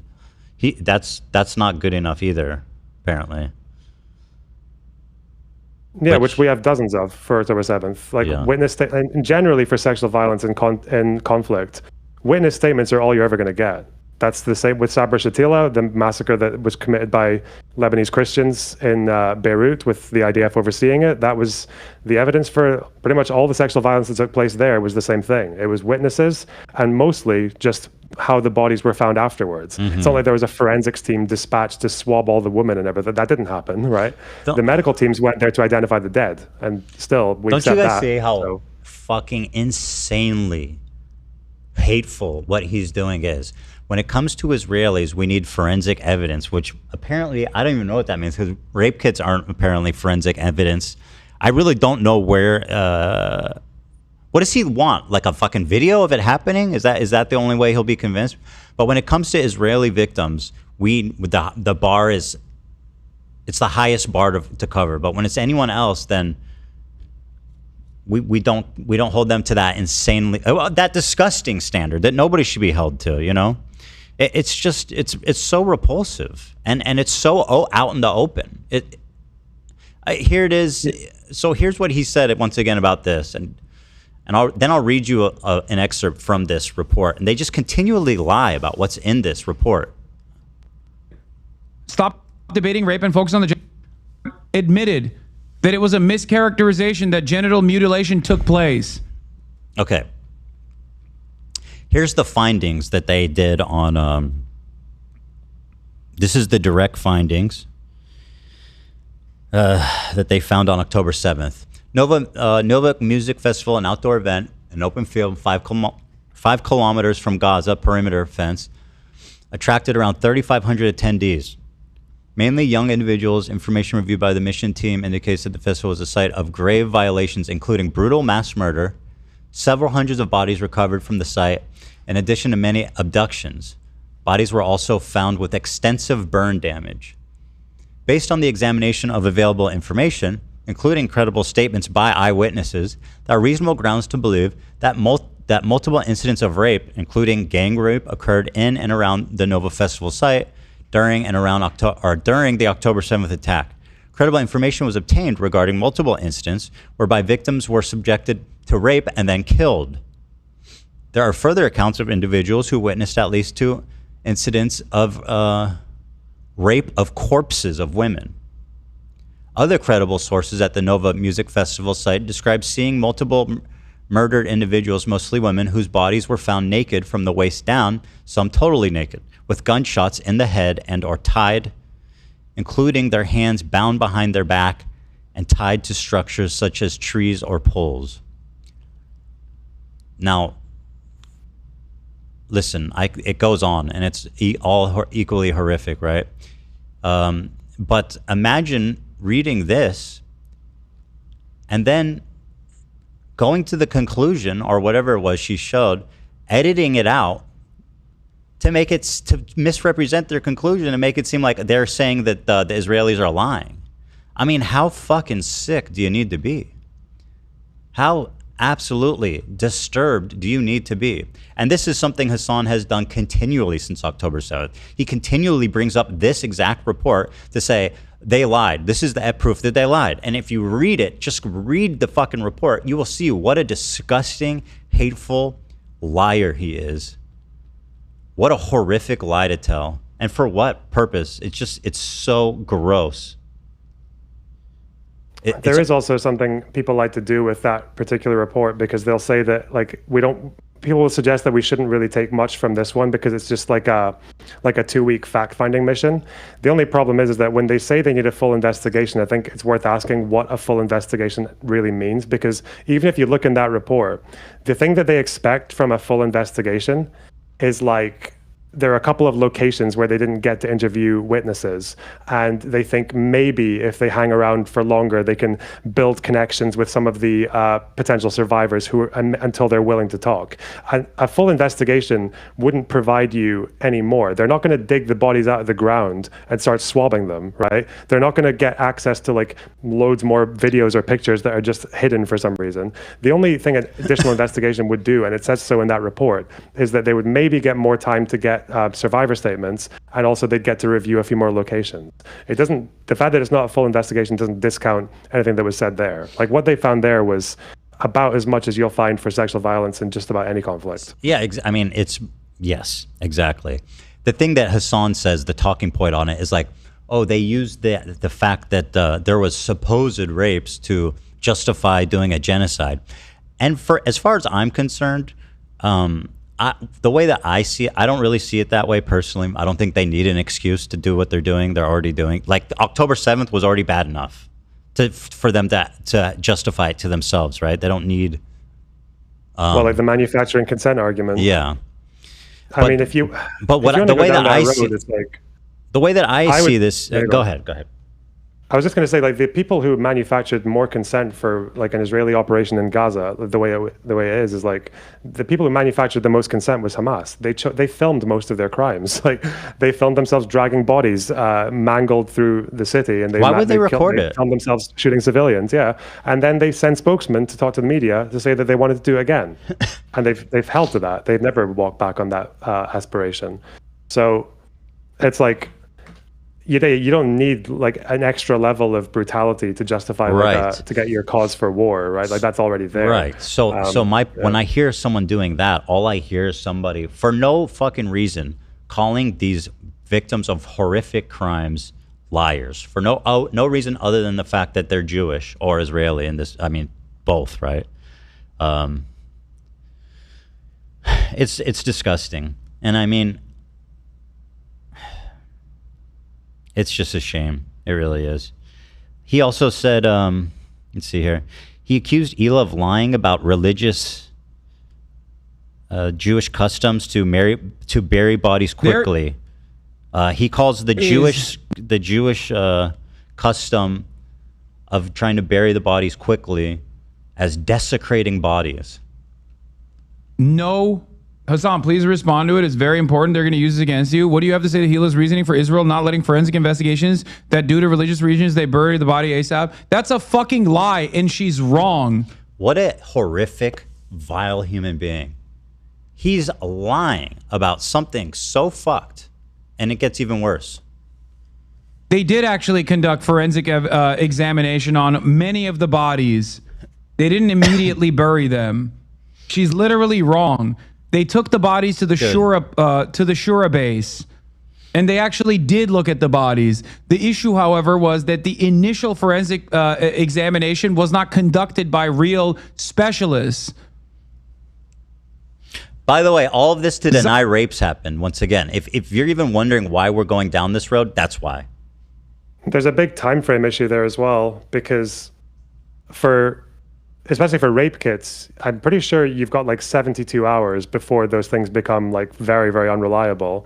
Hamas still had fighters in Israel 4 days after October 7th. Right. So this isn't even to mention the time it takes to gather the bodies and to separate them and identify them and obviously separate the ones that are charred beyond recognition from the ones that you can do forensics on. And then having most forensic institutions in most countries aren't prepared to have 1,200 bodies coming to them in the space of like 2 days or 3 days. Like most countries don't have preparations for that because it doesn't happen.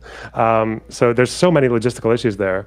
As for burying the dead as soon as possible, that is Jewish custom. It's also Muslim custom as well, by the way. Like they also have lots of burial practices that would make it harder to have doctors poking around in their special areas to look for crimes, which is why when we talk about Palestinians who have been sexually abused by the Israelis, and that's happened all the way since the 48 war, we don't really go by forensic evidence of it. Like it's usually because a witness saw something. It's usually occasionally a soldier will contest to something, but it's usually because witnesses said so or survivors. That's like the main piece of evidence we use. The truth, yeah. So the Zaka group he's talking about, who basically in the aftermath, the direct aftermath, there's like an emergency response team called Zaka. And it's a very religious organization. So these people are true believers, right, in that sense. And they show up to do like the most fucked up jobs possible. And by the way, that just tells you something, that in Israel this exists. There's a team of people who show up to sites of mass murdered civilians and clean it up. You have got a group in your neighborhood that does that, you know? And so these guys show up to clean up the bodies. And these guys, by the way, are like traumatized for life after what they saw there. But they're true believers. So a lot of these guys are like, we need to get these bodies in the ground immediately. They thought they knew death, but that didn't prepare them from October 7th. Volunteers with Zaka, an Israeli group that recovers dead bodies, were among the first to reach the victims of Hamas-led attack. The trauma of what they witnessed may last a lifetime. Yeah, so these guys were trying to save them, you know. It's a religious thing, and they want to get them in the ground as soon as possible. And then there's also even an interesting legal battle that I learned about, where apparently they are holding some bodies. The IDF is holding some bodies, and they're all like mangled and burned and charred, and they don't know exactly. They don't even know if they're Hamas fighters or victims or what. And the Zaka, the religious group, is trying to sue to get the bodies buried. And the IDF wants to do forensics on it, but it's like stuck in a legal battle. So Hasan agrees with the IDF. Yeah, this was a problem with Zaka as well, because there was a dispute over whether the IDF should have their own unit for gathering the bodies or whether Zaka should, because Zaka are a very problematic organization. Like their old leadership has all kinds of like scandals when it comes to like abuse of, I think, even children as well. Oh, that's not good. And they are very self-serving. A lot of them, a lot of the exaggerated claims and false stories about October 7th, actually, quite a few of them originate from one person in Zaka, from one Zaka volunteer who just went around and lied to everyone about what he saw. And, you know, again, it's the embellished stories. Like we saw a kid thrown in the oven, or we saw kids thrown in bins, or like these things didn't happen, but people have kind of like latched, and even in Israel, there's a whole dispute with Zaka as well, because a lot of them were very inexperienced, because again, it's a volunteer organization. They were sometimes putting like different body parts of different people into the same bag and mixing them up. They would sometimes take bodies that were already in bags and like take them out of the bag and then put them into a Zaka bag for photo ops. So there is a lot of corruption that's gone on there, because it's a volunteer organization and it's like hyper religious, but also people have kind of used that fact to try and smear like every aspect of what people found after the fact. Like the fact is that not every Zaka volunteer is a corrupt individual who wants to like cynically use the dead for their own purposes. Like lots of Zaka volunteers genuinely saw things and said things that are corroborated by other witnesses. So yeah, that's the problem as well. It's like whenever there is a genuine criticism, it has to be used in like the most extreme, like absolutist way possible. Yeah, that's it. Yeah, and I mean, listen, should the IDF be recovering the bodies? Absolutely. You know what I mean? Like they should be, right? But it doesn't mean that. Doesn't mean that. Again, remember why we're even talking about this. This is all in service of Hasan denying that rapes happen. This is all in service of him, for some reason, dying on this hill, choosing like this. Even his chatter was like, "Why are you doing this?" And he's like, "No, fuck you. I will question the rapes." Nobody cares, and nobody fucking cares. Zaka ended up initial literally wrong. They did actually conduct forensic examination on many of the bodies. They didn't immediately bury them. Yeah, and what she's find? Literally wrong. They took the bodies to the Shura base, and they actually did look at the bodies. The issue, however, was that the initial forensic examination was not conducted by real specialists. That doesn't happen anywhere. That's such an insane ended standard. up desecrating the bodies in the process and ruining. He says they desecrated the bodies, which what he means by desecrating the bodies is basically a regular Jewish burial ceremony. So that's fucking cool too, by the way. Any sort of on the spot kinetic forensic examination from taking place, because you have to look at the way that like bodies are presented to develop an understanding of what happened, like how this person died. They did. Listen to this standard. It's remarkable. It's remarkable that he's able to do this out in the open and nobody fucking cares. And the New York Times is still willing to be like, this hot dude is fucking in a MAGA body. MAGA body? What does that mean? He goes on to call Hila a terrorist many times throughout the video. Okay. It's a funny thing about me. I don't like terrorism, and I don't like terrorists. Yes, you do. You're married to one, and by your own admission. That part is like just...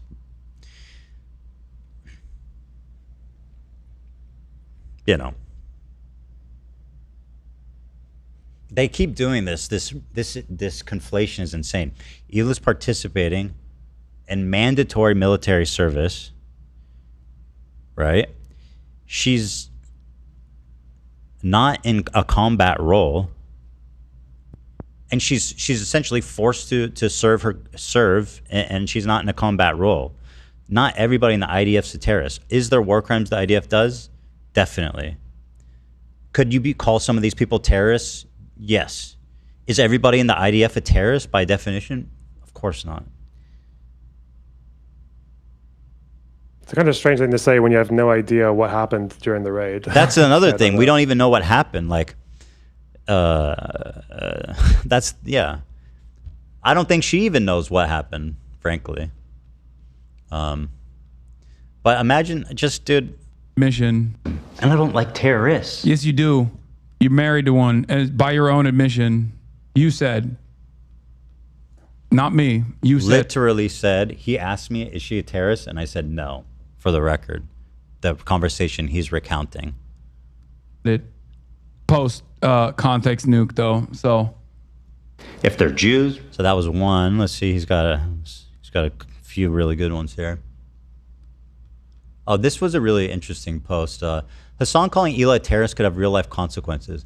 I believe Hasan is going to drive one of his fans to violence against the clients if he keeps pushing this narrative that Hila's a terrorist. He's doubled down on calling Hila a terrorist on his stream. Didn't have the balls to say that to Ethan's face, though. That's true. That's true. He didn't. I asked, do you think Hila's a terrorist? And he said no, which also doesn't make sense considering he thinks all IDF people are terrorists. It's a terrorist organization. He has been pushing snark propaganda openly since the debate. The snark subreddit is one thing, but Hasan's audience is fucking huge with a lot of bitter young men who have been radicalized by Hasan's rhetoric. Repeatedly calling a woman a terrorist like this will dehumanize and demonize her to the point where her fans won't see her as a human being, but a personification of the IDF's cruelty, and they believe violence against her is justified. On this charity stream, you could see just from the donation messages how hateful his community is towards Hila in particular. What Hasan is doing right now will launch a new wave of harassment against Ethan and Hila, and I'm very worried about how it's targeted more towards Hila and Hasan's community. I struggle to believe that Hasan doesn't fully realize what he's doing because he knows how the internet works. He knows the snark pages he's promoting has ruined their lives and how bad the harassment they're already getting from them. You know what's funny is like I already, even before he started like calling Hila a terrorist, that's kind of already like what he's been leading towards, you know, radicalizing people and dehumanizing. I mean, if someone who literally supports kidnapping civilians is going to call someone else a terrorist, it's like, how much weight is there behind that punch, you know? You're talking about his Filipino... Yeah. Kidnapping unaffiliated sailors for a year is an act of like deterrence. If someone supports that, they call someone else a terrorist, it's like, okay. The pot and the kettle are kind of like just shagging at that point, you know? Here he's mocking Hila's accent, which... Okay. The most brazen display of terrorism propaganda is basically every other fucking broadcast where Hila Klein comes on and starts talking about how, Palestinians are there, we want peace, but not really, okay? Like, that's the real brazen display. Again, he's doing this thing where he doesn't actually have anything she specifically said, because she hasn't. She's barely talked about it, right? And, I mean, Hila's the first to admit the limit of her knowledge. Like, she, that's why she doesn't speak much on it. But for Hasan, he's saying, that she's spreading terrorist propaganda because she's always coming on and doing Hespera or something, which, again, the only thing that they have on Hila is that she like made a head gesture once. And there was another one of her saying, or no, I think it's the same one. She made a head gesture and said, "I'm not really," or something, which was separated by several beats. I mean, this is unacceptable behavior. I mean, in any world, in any community, in any place, this is unacceptable behavior, especially towards a, minority group. Taking the ship to us in the outside world. Okay? The most brazen display of terrorism propaganda is basically every other fucking broadcast where Hila Klein comes on and starts talking about how Palestinians are there, we want peace, but not really, okay? Like, that's the real brazen display of fucking terrorism propaganda is Hila Klein and Ethan Klein talking about Gaza, okay? It's unhinged, it's psychopathic, it's violent, it's hateful, it's a lie, it's vindictive, it's just, he's such a hateful, disgusting human being, and I don't know if you can't see that. Well, his audience can't see it because in their mind, and you can see it from looking at the chat, you can see it from the donations, you can see it from the snark page that he's now aligned himself with, that they don't see us as human. We are just fucking like some violent terrorist entity that deserves, by any means necessary, right? I was kind of wondering recently. I feel like a lot of, if I was going to summarize like the whole argument that happened between you and him, I feel like if you had to put a debate topic down to it, I feel like it would just be a question of, can you support Palestinians without supporting groups that target civilians?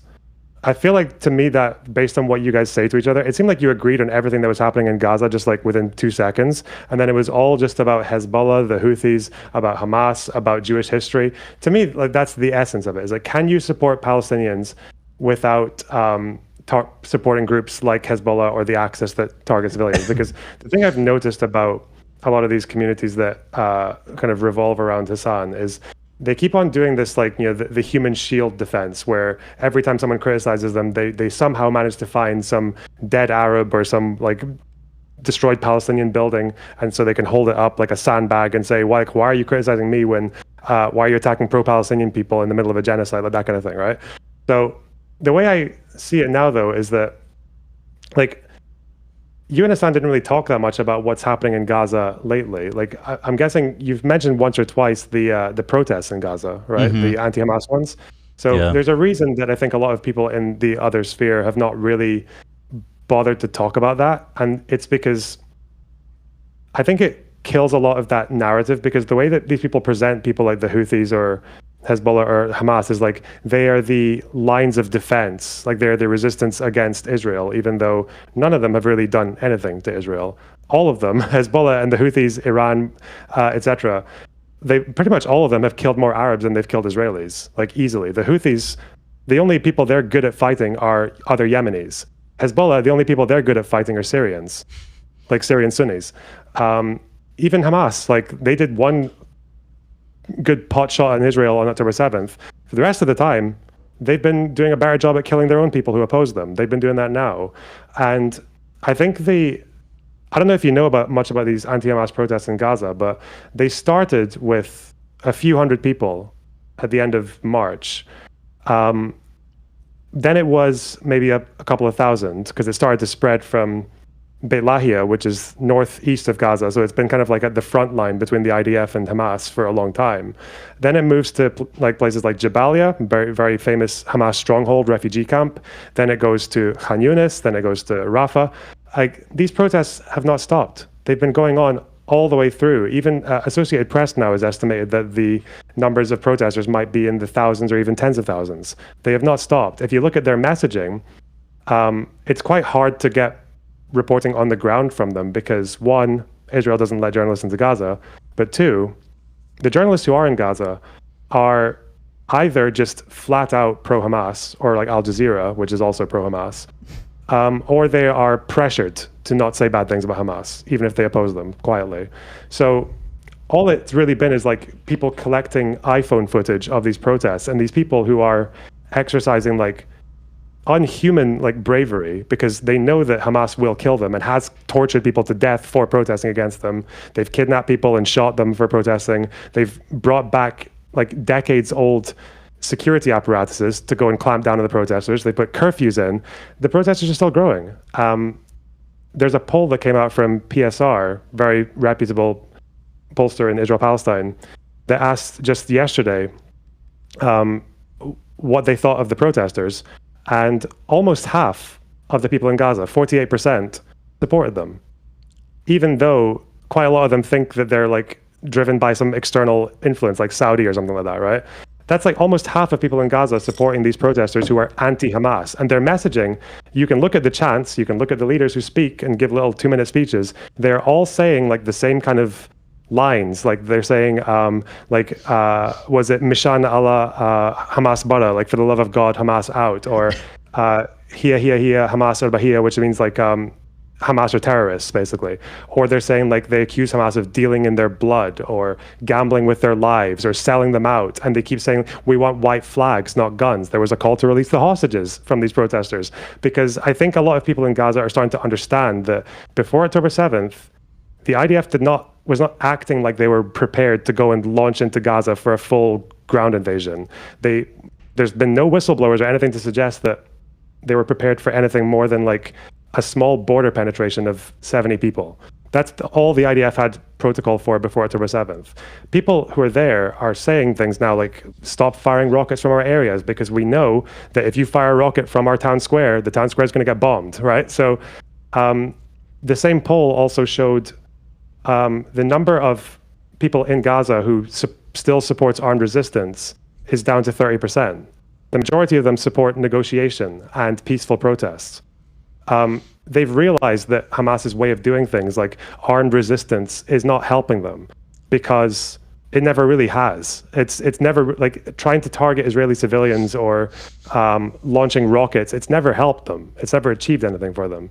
And that's becoming a lot more clear. And it's interesting to see that groundswell is starting to take place in Gaza, and people on the like far left, like self-proclaimed pro-Palestinian people, aren't really talking about it. And I think the problem is that it drives such a massive wedge into everything they've tried to advocate for the last year and a half. Like Hasan tried to say that it was like they're protesting against domestic policy. Like, no, they're not. Listen to their chants. You think they're upset about the fucking tax codes in the middle of a war? No, they're not. They're upset because Hamas is basically treating them like fodder. Yeah. They went into Israel, they capped 1,200 people, then they ran back into Gaza underneath the tunnels with the hostages and said, yep, you can fight us if you want, but you're going to have to rip through the entire city to get to us.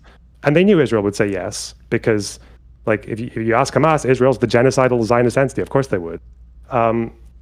So I think things are about to get a lot worse in Gaza right now. Israel's approved a new offensive that is just basically going to mean they are going to permanently occupy 40% of the Strip. The rest of it, they're going to occupy. They say it's not permanent, but they have no vision for what comes next. So it's basically permanent.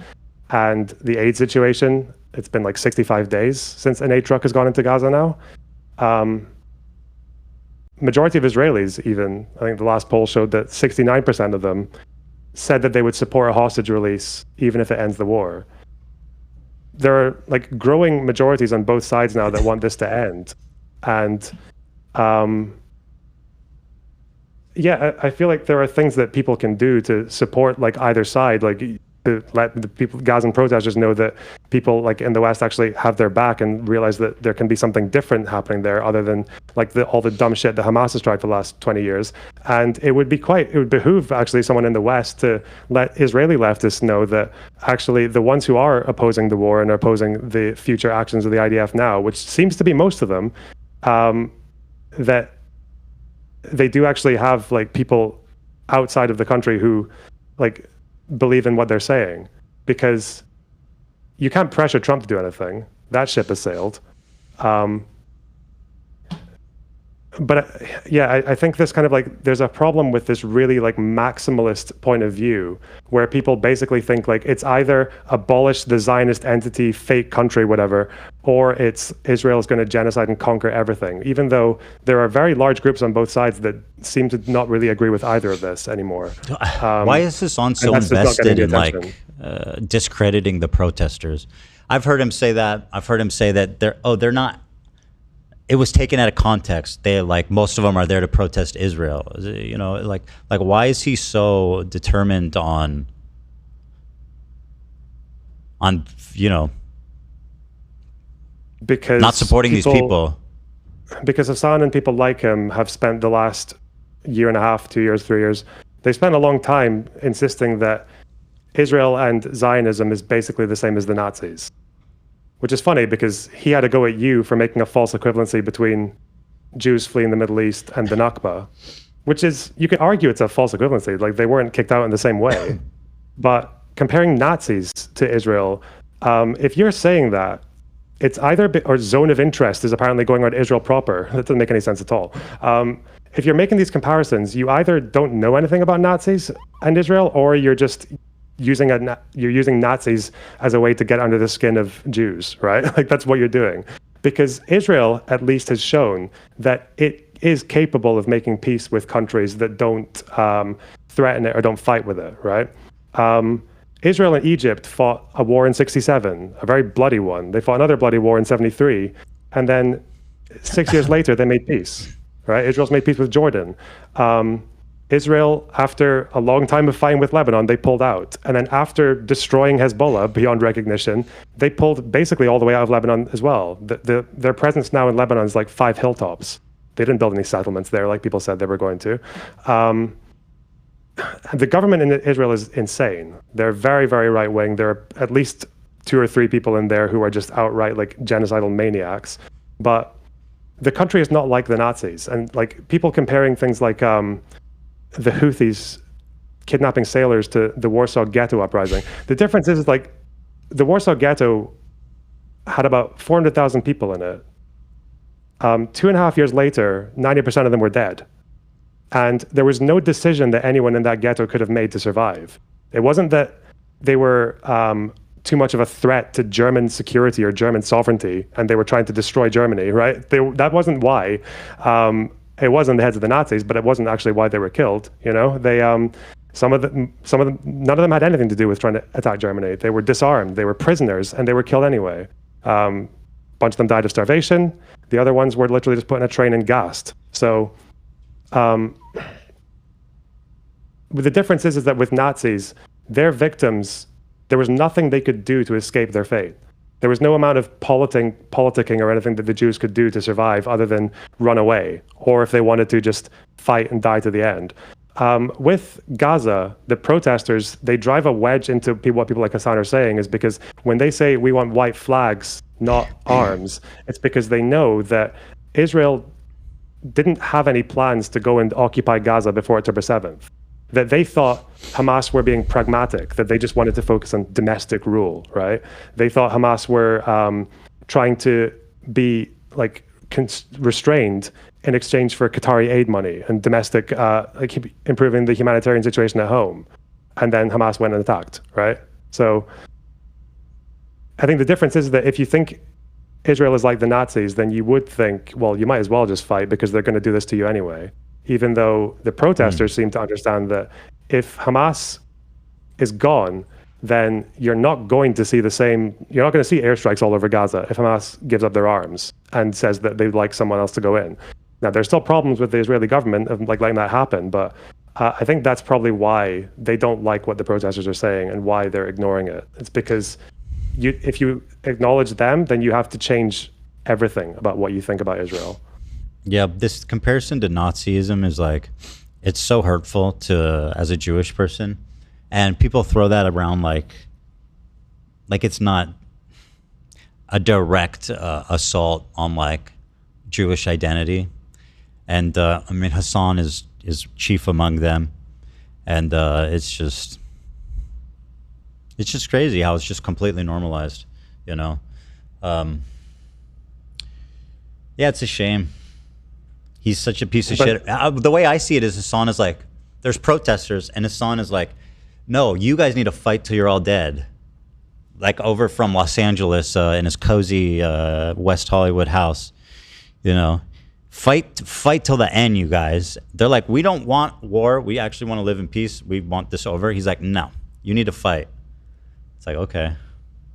Well, that's what I mean by the Orientalism, right? Because it's so funny what he said about the Houthis, because I think, you know, when he was saying like, what would you do to stop the genocide from Yemen, right? Yeah. If you're the poorest country, so that's an admission. Saying that is an admission that they're not really doing anything to help, right? Bankrupting the port of Eilat is not going to stop Israel trying to bomb the organization that tried to destroy their country, right? That's not how that works.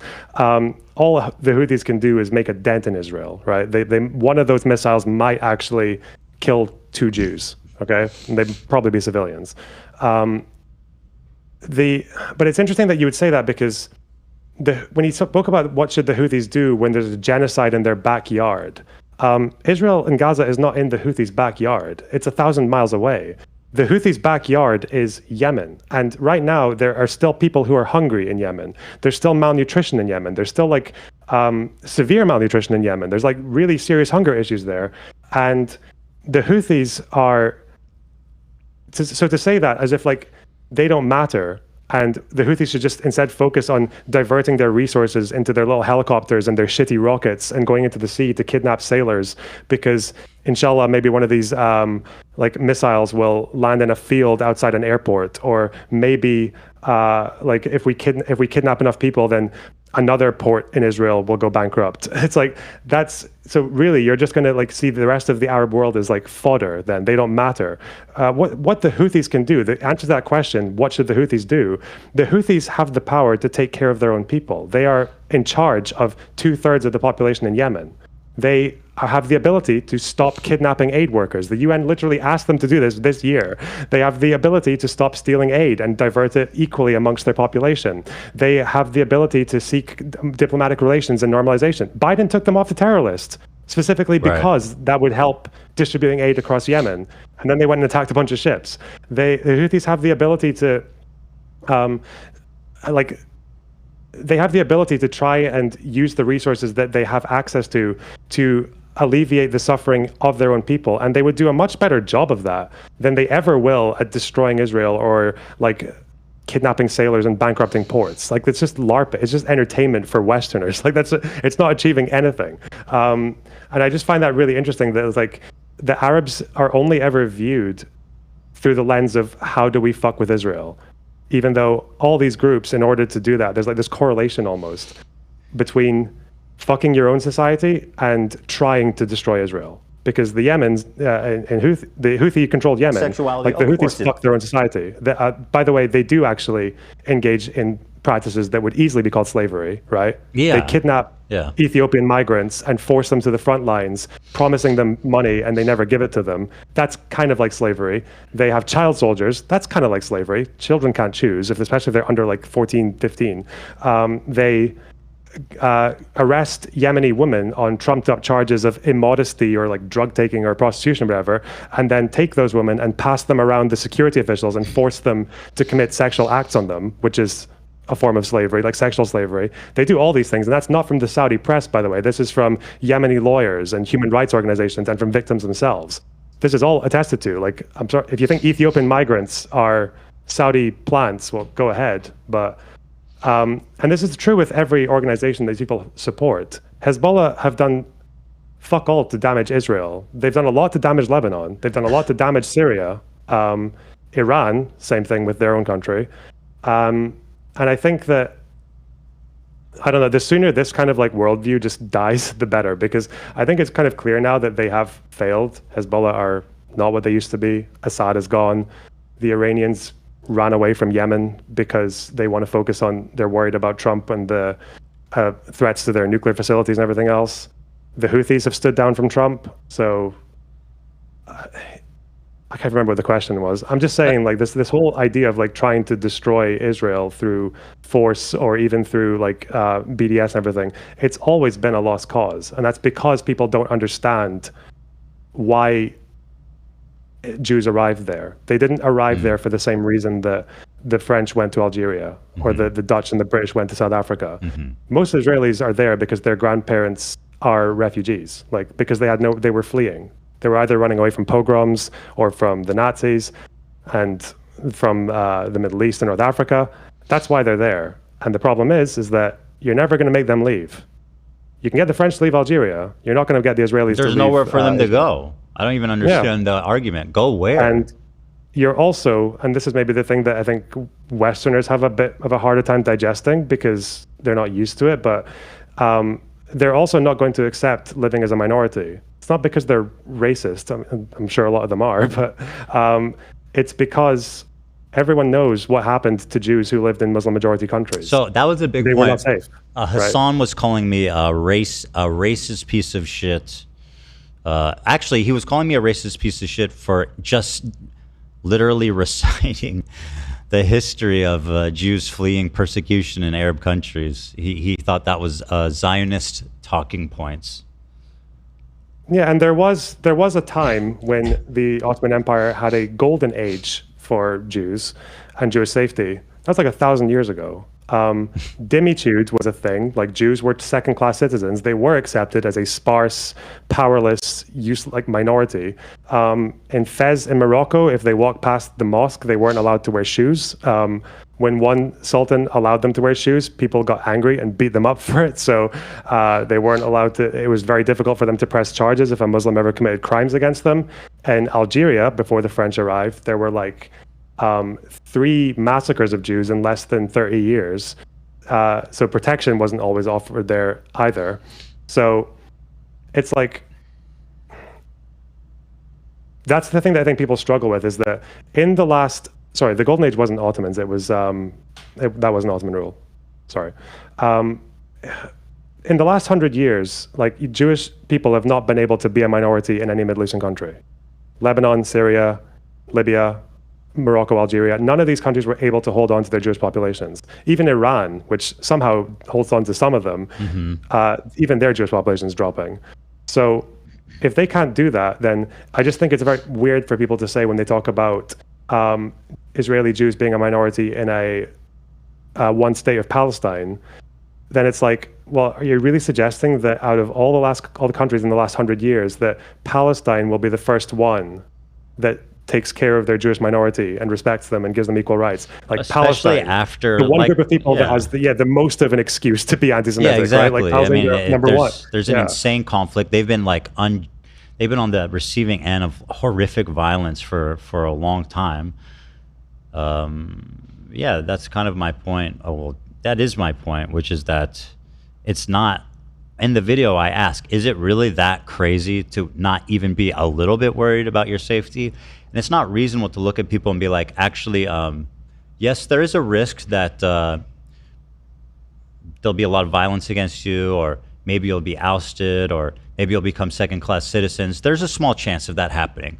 But I think you'll probably be okay. So you should take down your borders and dissolve your government. It's like no nation on earth in the whole history of Earth would ever do that. It's just illogical. I mean, like South Africa did it, but then that's because anti-white racism has just never been as much of an issue as anti-Semitism. You'd think a left-winger would know that, right? Like, go figure. Yeah, anti-Semitism is a more valid concern than like the anti-white racism in South Africa. So, yeah, you're not going to convince people that Palestine will be the first Arab or Muslim majority country that treats its Jewish minority well. It's a stretch. The sooner people recognize that these are two national groups, both of them have a right to be there, both of them have very legitimate reasons for why they're there, and neither of them are going away. And which is why I just think it makes much more sense to learn that that what needs to be done is to find ways that can push these two groups, or like can make sure these two groups can actually live. Israelis in their place and Palestinians in theirs, and they can have like maybe one day there'll be softer borders or immigration and things like that, but they kind of need their states first, right? Yeah, I mean, ultimately that was my driving point, was like, you need Palestinian self-determination, and Israel has a right to secure its borders. And without both of those things, like whatever solution there is needs to take both those things into account. Otherwise, there's always going to be a conflict. the biggest thing for me that I want people to understand is like basically the exodus of Jews out of Arab countries after 1948, which Hasan he says that entire notion is just propaganda, it's racism, it's lies. And I really don't even know what to say about that. It's just erasing their entire history. These idiots on the Arab podcast saying that Jews cooking hummus in Israel is cultural genocide. I mean, what kind of psychotic shit is that?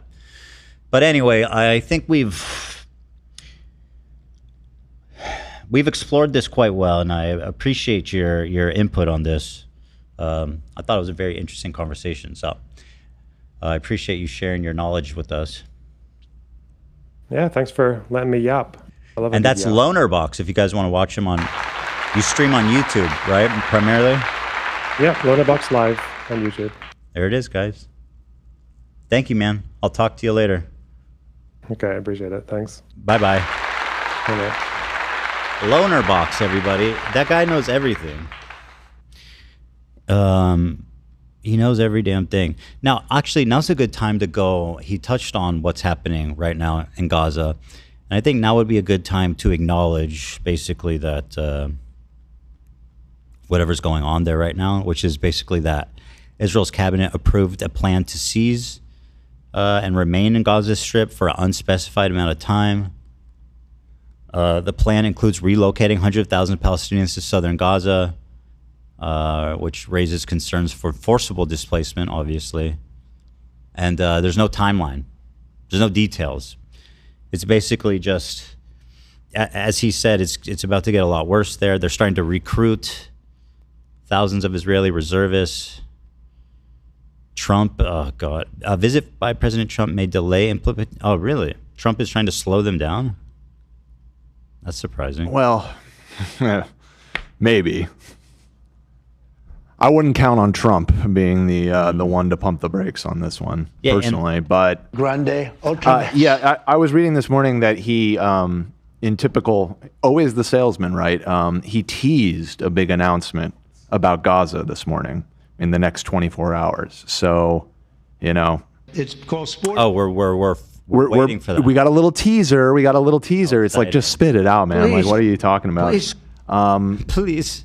But yeah, I mean, I don't want to sound naive, but I guess what else can we do but be hopeful that some sort of deal is struck?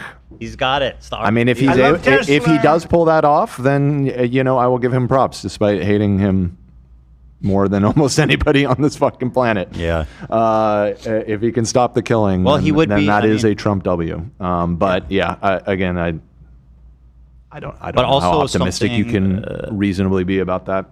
This ongoing war crime that Israel's committing on blocking humanitarian aid is now going into like an extremely long stretch. It's been one element of it that really is blowing my mind, and I feel like people here should be up in arms about it. Not that there aren't plenty of people that are, but healthy. They had great arms. They're talking about taking over the aid distribution in Gaza, and specifically, there was some mention of using American contractor companies to do so. Gross. So again, how do we think that that's going to go? That we send a bunch of American, like, inevitably something's going to happen, and then are we going to get drawn directly into the conflicts? Wow. It just seems so insane to me to even suggest that, but yeah, I mean, I heard Loner alluding to this, but it seems like the Israeli society is starting to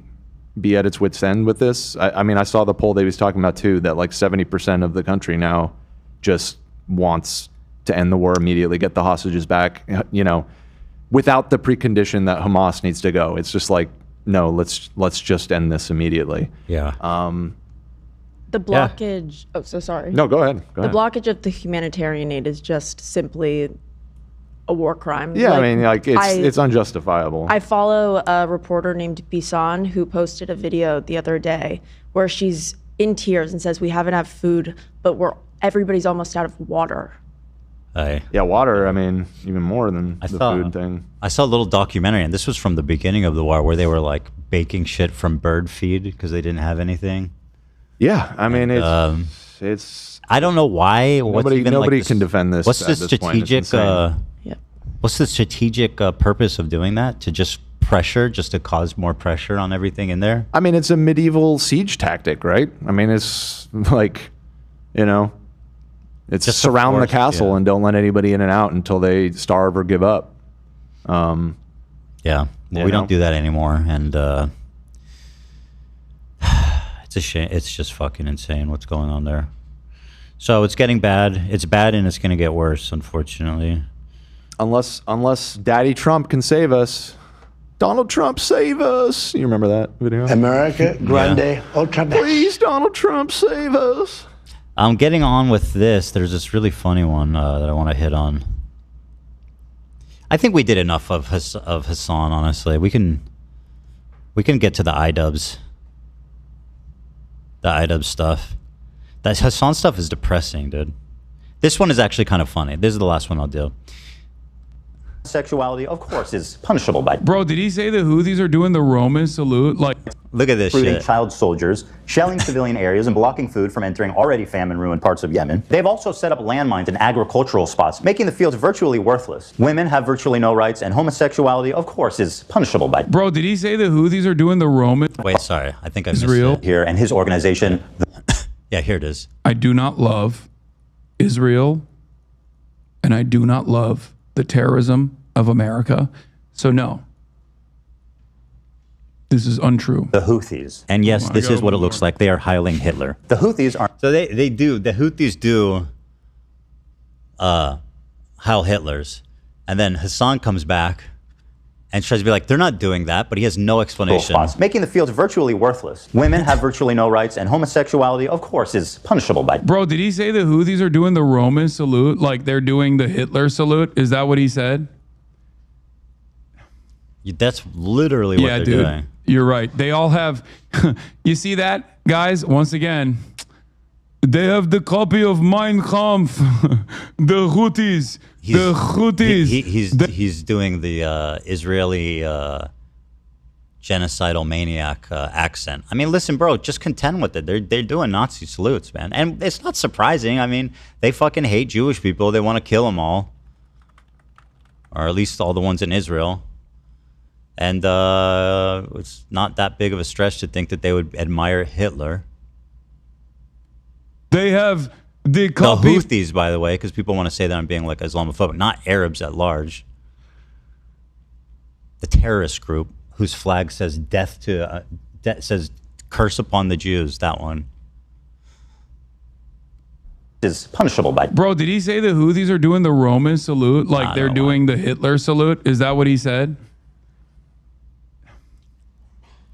Yeah, dude, you're right. They all have, you see that, guys? Once again, they have the copy of Mein Kampf, the Houthis, they have the copy of Mein Kampf. They are Sieg Heiling for Adolf Hitler. They are Sieg Heiling for Adolf Hitler. Everybody knows. What a disgusting fucking rat of a human being. This is like perfectly personifies this anti-intellectualism of that TikTok we watched in the beginning. That is literally what he does. It's a disgrace. I haven't seen it. Just in the interest of fairness, can you continue playing it? I would like to hear what the explanation is. Just keep playing that's the best part. But I want to see if he has an explanation for why. The best part, Dan. Oh, okay. Keep playing it. I'm going to play it. Oh, okay. I'm going to play it right now. Okay. Play the fucking clip, Ethan. I'm going to play it. I wasn't sure if you were saying that was the best part of the clip. No. I'm going to play it, okay? Okay. Whoa. Windy or something? Yeah, you know. Like our roof was just keep playing it. All right, here it is. It's just a grid that's about to fall down. Don't worry. Yeah, there's nothing heavy above your head at all. Dude, I literally had a fear that I'm going to die. No, collapsing on me. You Not would after sit we right. saw the workers crawling around up there. Did we tell you about the guy who was on the pipes? Yeah. Okay. It's pretty good. No, don't worry. If it falls, it'll fall right around you, and you'll be sitting in like a Three Stooges or whatever, like right in the window when the Buster thing falls. Yeah. Buster Keaton. Yeah, thank you guys. Thank you. That's guys. so mean. I got you. Yeah. Anyway, here it is. They're not doing a Nazi salute. They're doing I don't know. Yes, this is what it looks like. They are Heiling Hitler. The Houthis are an Islam. Again, he's basically hysterically laughing to once again paint me as some silly, paranoid Jew. Oh, what's so funny about that? Yeah. Yeah, they're fucking, that's what they're doing. You tell me what they they're learned doing. anti-Semitism from reading Culture of Critique, I heard. And then they got really invested in Reddit. Like, and they went on a deep dive into the dark side of the internet. And then lo and behold, they were all radicalized like some dumb fuck teenager in America. This is like straight up like more bigotry of the low expectations, which is what he's like, of course they don't know anything about the Second World War, about Hitler. They're fucking Yemen, dude. They don't know shit. Of course they hate Jews. They're poor Yemenis people. It's like, what the fuck? Yeah, they definitely are a big Adolf fans. Somebody asked him, well, what were they doing? So why do they do that salute? I mean, I'm genuinely curious. I'm with you, but what's the Because, counterpoint you to know, the if curse you're the gonna- Jews bit on the flag? I'm going to explain it, but I'm not Okay. going to. He says... I'm with you, but what's the counterpoint to the curse the Jews bit on the flag? I'm going to explain it, but I'm not going to actually explain it myself. I'm going to use the words of Norm Finkelstein, which Ethan loves. Talking about. Well, he's talking about the flag now. Yeah, the flag. I'm specifically Okay, so interested in what. There's a couple what things the that you salute is. need to understand that many of you are completely maybe we can find it in the transcript. oblivious to But political essentially, conflict. he says, "I don't know what they're doing." That's what he says. Okay. But he laughed at me for suggesting they're doing what appears to be an extremely intentional Heil Hitler. I recognize that I am far from an expert on Yemeni culture, and I don't like. Maybe they coincidentally use that same salute for unrelated to Nazi reasons. United States Commission on International Religious Freedom, linked to the report. If you search this report, this is uscirf.gov. So this is an official commissioned report on Houthi religious freedoms in Houthi. And if you do Control F, Nazi, here it links to them and saying they're doing a Nazi salute. It says here, the slogan is taught to Yemeni children at aforementioned Houthi summer camps, and videos have circulated on social media of Houthi militiamen chanting it while giving the Nazi salute. And then it links to this video. A video has surfaced online depicting supporters of the Iranian-backed Houthi militia performing Nazi salutes and shouting anti-American, anti-Semitic slogans. Okay, right. Yeah, so certainly doesn't look great. But like, imagine just laughing and then having no retort, and that's enough. It's mind-blowing. Conflicts around the world, and I'm here to explain it to you. I've already... Yeah, try to... I don't have to watch more than this that I need to, but you could probably find the timestamp. Oh, you did find it? Nice. Somebody dug it up. I had to make a gesture exactly like this, the Oath of Allegiance, when I turned 18. It was required to enlist in the Brazilian army. Yeah, there's the Mexican salute as well. I've never seen a Mexican heiling Hitler, salute. But if you say so. And apparently the Brazilians are walking around heiling Hitler too, according to Hasan. Brazilian salute. Let's see. Also, I'm pretty sure Mexico just does a normal salute.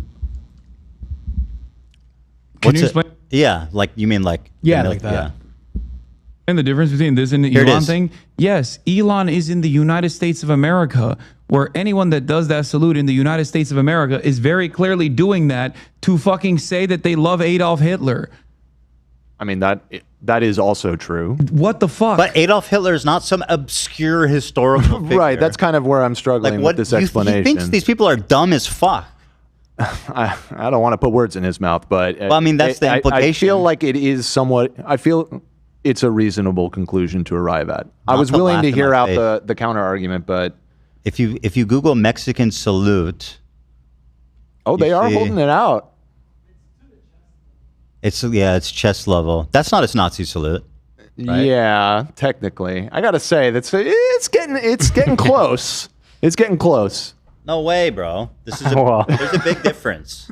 Like they can't even clip this. They can't even put this online. They'll try. They'll try, but it's not. Nobody's buying that. They'll certainly try. And then what's the Brazilian one? That too close. I'm not Mexican or Brazilian, so I don't. We have lots of Mexican and Brazilian fans in the audience. Let me look at the chat. Chat is the chat. I've been this- saying they've been rejecting the Mexican salute, comparing it to the Nazi salute. I've never lot of them heard that saying dialogue. Mexicans I don't don't think do it, and I anybody. agree. I don't think anybody confuses the two. Mexican here. We do not do it in all caps. Okay. Yeah. Yeah. All right. Well, I mean, right. And then, what a fucking weird lie. We ain't doing that. We ain't doing that shit. Here he continues to try to explain it. Yes, if you see this in the Western world, if you see this in Ukraine, if you see this in places where Ukraine, like okay. When the Ukrainians, he believes that the Ukrainians are Nazis. Right. No, we ain't doing that. We ain't doing that. are a part of the Western sphere of influence, then they abso-fucking-lutely are doing this as a Nazi salute. Okay. And in Yemen? Yemen isn't in the Western sphere of influence. This dum-dum was cited Der Stürmer during the Holocaust? Yeah. So, Arab News, the English language daily newspaper published in Saudi Arabia. It is published from Riyadh. The target audience... okay. All right. So there it is. So the argument is that because the article that you pulled up earlier is a Saudi newspaper, it's not credible. That's on the Nazi. He does that about the slavery, about the Houthi slaves. Right. I understand that like Saudi Arabia has been at war with the Houthis for a long time, so approaching that maybe with some skepticism. But I mean, yeah, I don't think he's even addressing this specific thing. It's about the claim that Houthis have slaves. And he's like, dude, it's just from this fucking newspaper. I guess my attitude is that, I personally don't know enough about it to immediately jump to the conclusion.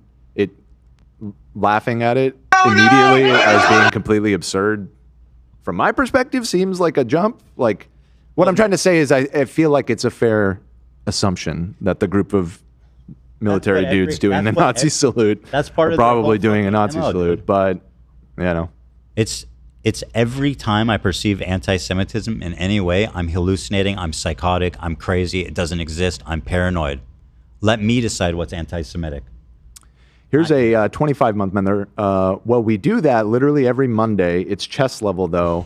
And being a middle school teacher, I do have to police my kids from not going higher. In Mexico? I see the chat I don't know. saying, They didn't say if they were Mexican or Brazilian, but I yeah. do see the chat saying it's just for allegiance to the flag. It's not like a normal salute. It's like doing the It's a Pledge of very Allegiance with specific the hand thing. over the heart thing. I do think that's basically. a material difference.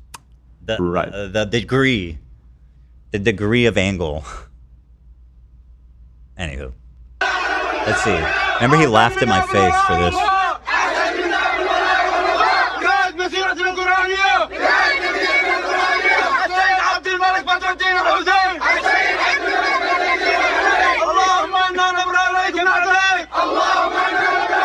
He'll be like, well, what does it matter anyway? Who cares? Okay, fine, they're doing a Nazi salute. Who cares? And it's like, well, I mean, yeah, I understand why they hate Israel, but this is, about killing every Jew. Anywho, having so much fun here, guys. For real. Who knew that addressing this Hasan thing would be so depressing? But well, we're 2.5 hours in. We have about an hour left. So I know that you wanted to address some further things in the Idubbbz video. Yeah, you let's get on with gears that. into your other ongoing battle. I want the other front. I know we're on a two-front war. This is your emotional dumping ground. It's horrible. The Idubbbz one is way more fun. That is true. I want to lock it up with so him. much less intense. Yeah, I just want to lock it up with Ian and then just move the fuck on. You know what I mean? So that's what I'm gonna do right now. But only after I go potty. You're gonna go potty first? I have to. I just have to. I don't know. You survived 5 hours the other day, whatever it was.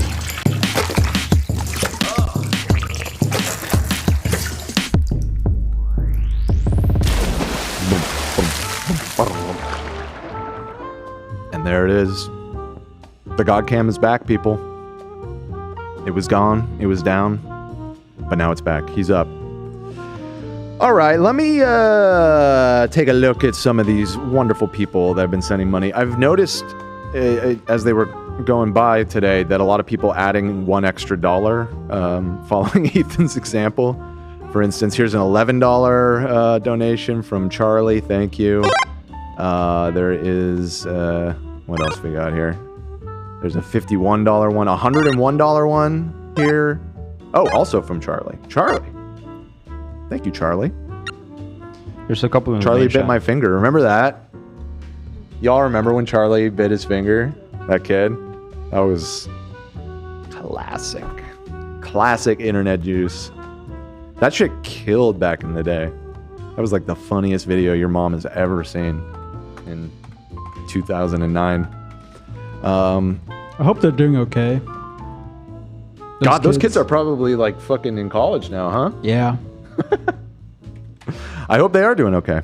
Hope they have a fulfilling life.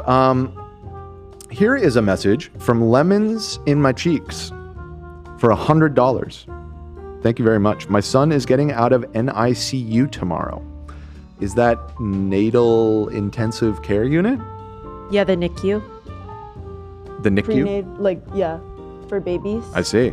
Well, that's wonderful news. I wanted to thank you all for keeping me sane during this stay. I know there's been a lot of chaos lately, but I want to remind you all that you make an extremely positive impact in a ton of people's lives. Peace and love. Thank you very much. And I'm happy to hear that your child is getting out of there okay. All love to you and your baby. Yeah. Oh my God, congratulations on your baby. Congratulations. Let's see. Here's some fun Pope lore from Four Loco with Knife. Love your name. $10 donation. If y'all want some fun Pope lore, there was a thing called the Avignon papacy, where there were 3 self-proclaimed popes. Oh, yeah, I kind of remember this. And they all excommunicated each other. Hell yeah. Wow. Yeah, there was also there were periods of times where there was a pope and an anti-pope. Right? Oh, evil pope? Oh shit. Well, I don't think it was evil. I think both of them thought they were pope and referred to the other one as the anti-pope.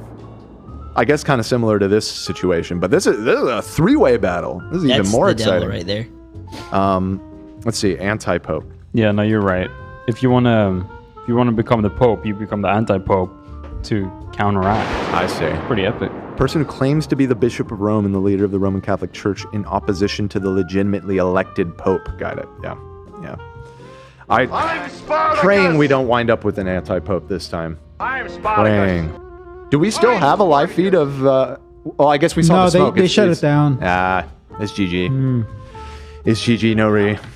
Huh? Because they're done. They finished for the day. That was why the black smoke came up.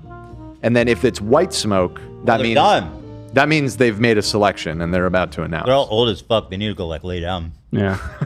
I can't believe they're hours and hours ahead. It's probably they probably was went like 10 pretty late o'clock. Yeah, I think it was like 10 p.m. That's pretty impressive for a group of For a bunch of oldies, you know.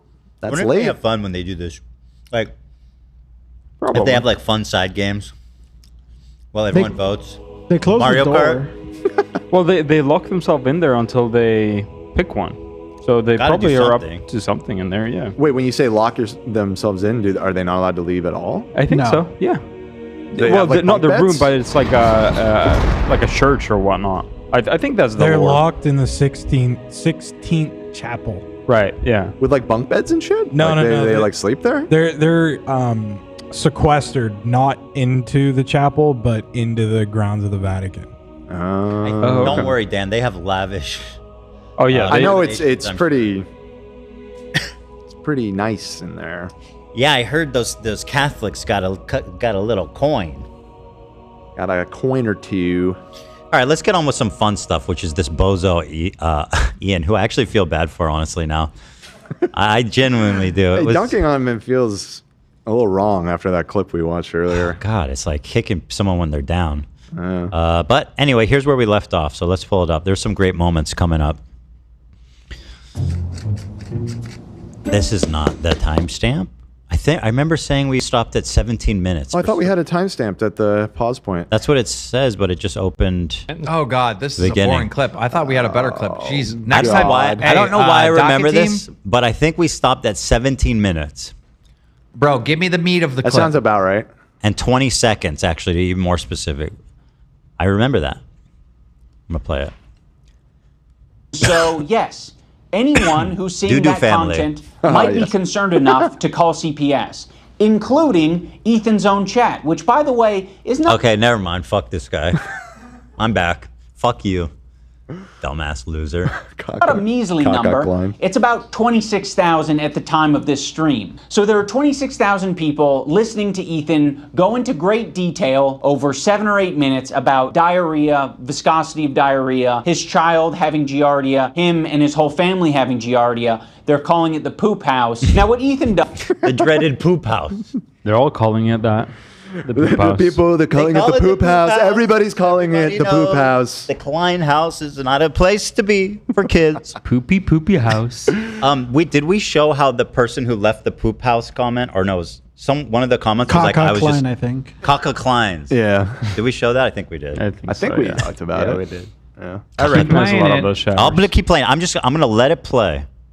Does, instead of taking any responsibility for sharing too much on his live stream, is that he decides to attack specific creators like Denims and say she was the source of the CPS call because her... Bro, there's no denying that. Let's see. I'm sure he'll show a fair assessment of what Denims was saying 3 days before. Chat was reacting to Ethan and saying, wow, this is concerning. Is on her platform right now advocating for our children to be... Ethan is attempting to smear Denims, who did not condone the call. What does that have to do with anything? Forcibly removed from us by Child Protective Services. The problem with this CPS thing is that Ethan has proven to be a manipulative piece of shit. So when he calls on me to defend him... You got me. What the fuck am I meant to do? I don't trust you, and I'm glad I didn't trust you, because in your video defending yourself, you used a video that takes context from... Guys, get ready to have your mind blown. Okay. This is the dumbest thing I've ever seen in any video ever. This is the... Get ready. Like 3 different places and combines them to make it seem like someone is coordinating an attack on you. Love made a good point. You said, is this every comment? I believe this is a live feed of the chat. This isn't edited. What about the top right? I thought these were... No, it's this, I think when you full screen it, no, this is an edit. It's a cutout of the full chat. It's just enlarged there. Oh, really? Over the screen, yeah. They're different. Oh, so at first I made that mistake. I genuinely thought that. You're a boomer. But then, like soon afterwards, yeah, I mean, we were arguing with you about it. Love corrected you. Yeah, you were being a boomer, but I think it was very clear for most people watching that you were. I think you were the only one that thought that. Yeah. Well, right, okay, maybe. But then her explanation is just like, oh yeah, that was only 50 messages over 5 minutes. Right, this argument... I'm like, that sounds horrible. Right. This is not what podcasting is. This argument... yes, Let me play it. those chat messages are not the entirety of the chat. That's correct. It's just some of the chat. I don't personally think that makes it much better. Completely immaterial. All right. Considering how many there are. Okay. Yeah. It's not timed. It's not timed the same way. But it sounds like based on this clip, you knew that it was bullshit, and you just went with it anyway. So he's suggesting that the messages were fabricated or something. They were all very real, my friend. And she doesn't even deny that, you dipshit. Klein uses this very deceptively edited video that is just like doing this smooth scroll to make it seem like that's all of Denim's chat. But that's not what it is. And then when he's called out on it, he hides it. He moves his window over the real chat. Also, this is not a joking matter, by the way. It can be very severe and deadly. Hey, genius, where was we supposed to put the video? Over her fucking face or over the chat we're looking at? Why'd you do that, Ethan? Yeah, why'd you do that, By the way, do that, dude? By the way, Ian knows I have a live switcher. He's done this show many times. How the fuck am I switching? That's not my job. You must have sent a little message. Nate it's such a stupid fucking point. I'm shooting. His claim is that I'm covering this window to obscure my shameless lie. And even if that's true, it's dumb as fuck because at certain points he shows that part is not even covered up. even as it is. Small children. I mean, much like many other Reading the illnesses, chat, it's co-signing very, it. very, very dangerous. Now pay attention to her chat. Bro, look. You can see the chat already here. We put it in front of her face, and then we move it so you can see her face. The chat's here in your own fucking call out. Housekeeper anymore. If I was trying to hide it, I'd leave the window there the whole time. Wait, it says example 2, Ethan covering the real chat. So is it about to move in a moment? Yes. See, he lost his extra housekeeper. So now the house is just like covered in dog shit. Checkmate. And he has kids, and his kids like. Why does it have to be anyone? Bro, are you actually not? Okay, Ian, you tell me, where's that? Where should we put that? Where should we have put that? Where would have been better? Holy shit, dude. And his kids you could argue that we should have just taken you off the screen entirely. That'd be fine. Hey, if you have criticism for Nate, he's back over there. I'm gonna have a talk with him after the show today. Nate, you did great. You did nothing. You did nothing wrong at all. That was the correct place to put it. I mean, that window was very small and it was immaterial. You were not wrong. Capiche? Anyone else's fault but your own. Take some fucking responsibility. It's just so bizarre that Ethan would expect Anissa. Now, you want to know what a dumb piece of shit he is? Either fully incompetent or fully malicious. But either way, fully a total dumbass. And that last clip he showed, he accuses me of covering up the chat to hide my shame that it's a fabrication. Wow, Ethan is such a bad... Let's go to 2 minutes. 2 minutes. 2 minutes before this clip he played. Dude, and he's so mean to denims. And then there's the one thing I forgot we do need to mention is that the top right is the full chat, right? Yeah. So just to make a correction, okay. This is the live chat. Okay. This is a highlight of all the CPS calls, which, by the way, is extraordinarily large amount. It's something like 50-something chats over the course of like 3 minutes. This is what happened when you pull clips from Snark. You look like a fucking idiot because these people are liars, malicious liars. This was 2 minutes before the clip you showed. 2. How'd you miss that one, bud? You couldn't be fucked to watch 2 minutes before? And that is basically your entire chat putting forth this notion of calling CPS unmoderated, unchecked, uncorrected. This is the behavior that Ian... I feel like we explained that pretty clear.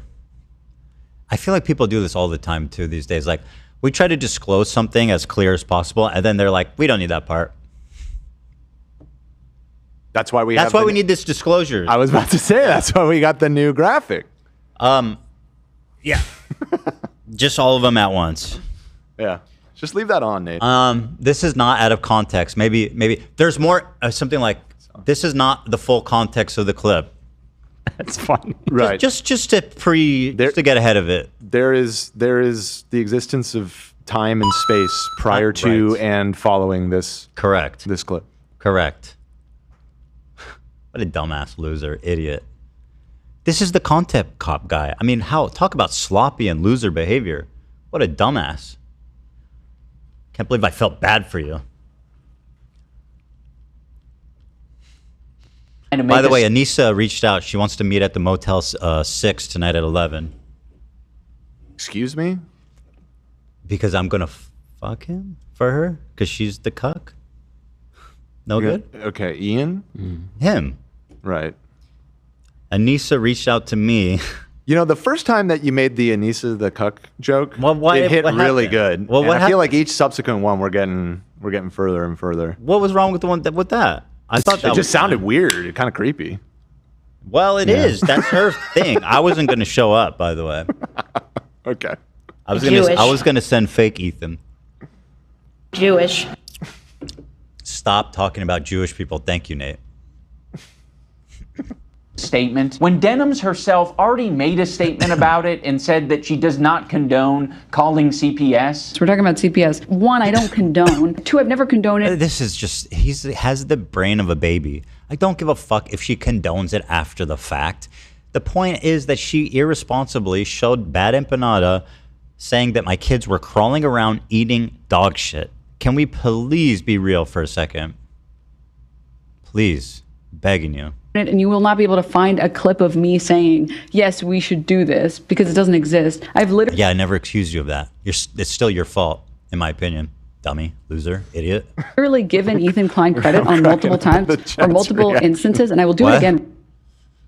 Because we're on a delay. They're only now getting to the Anissa Hotel thing. It's funny. They're laughing, right? Like, what the Jewish. fuck? No, everybody loved that. I don't think so. No, you got it all wrong.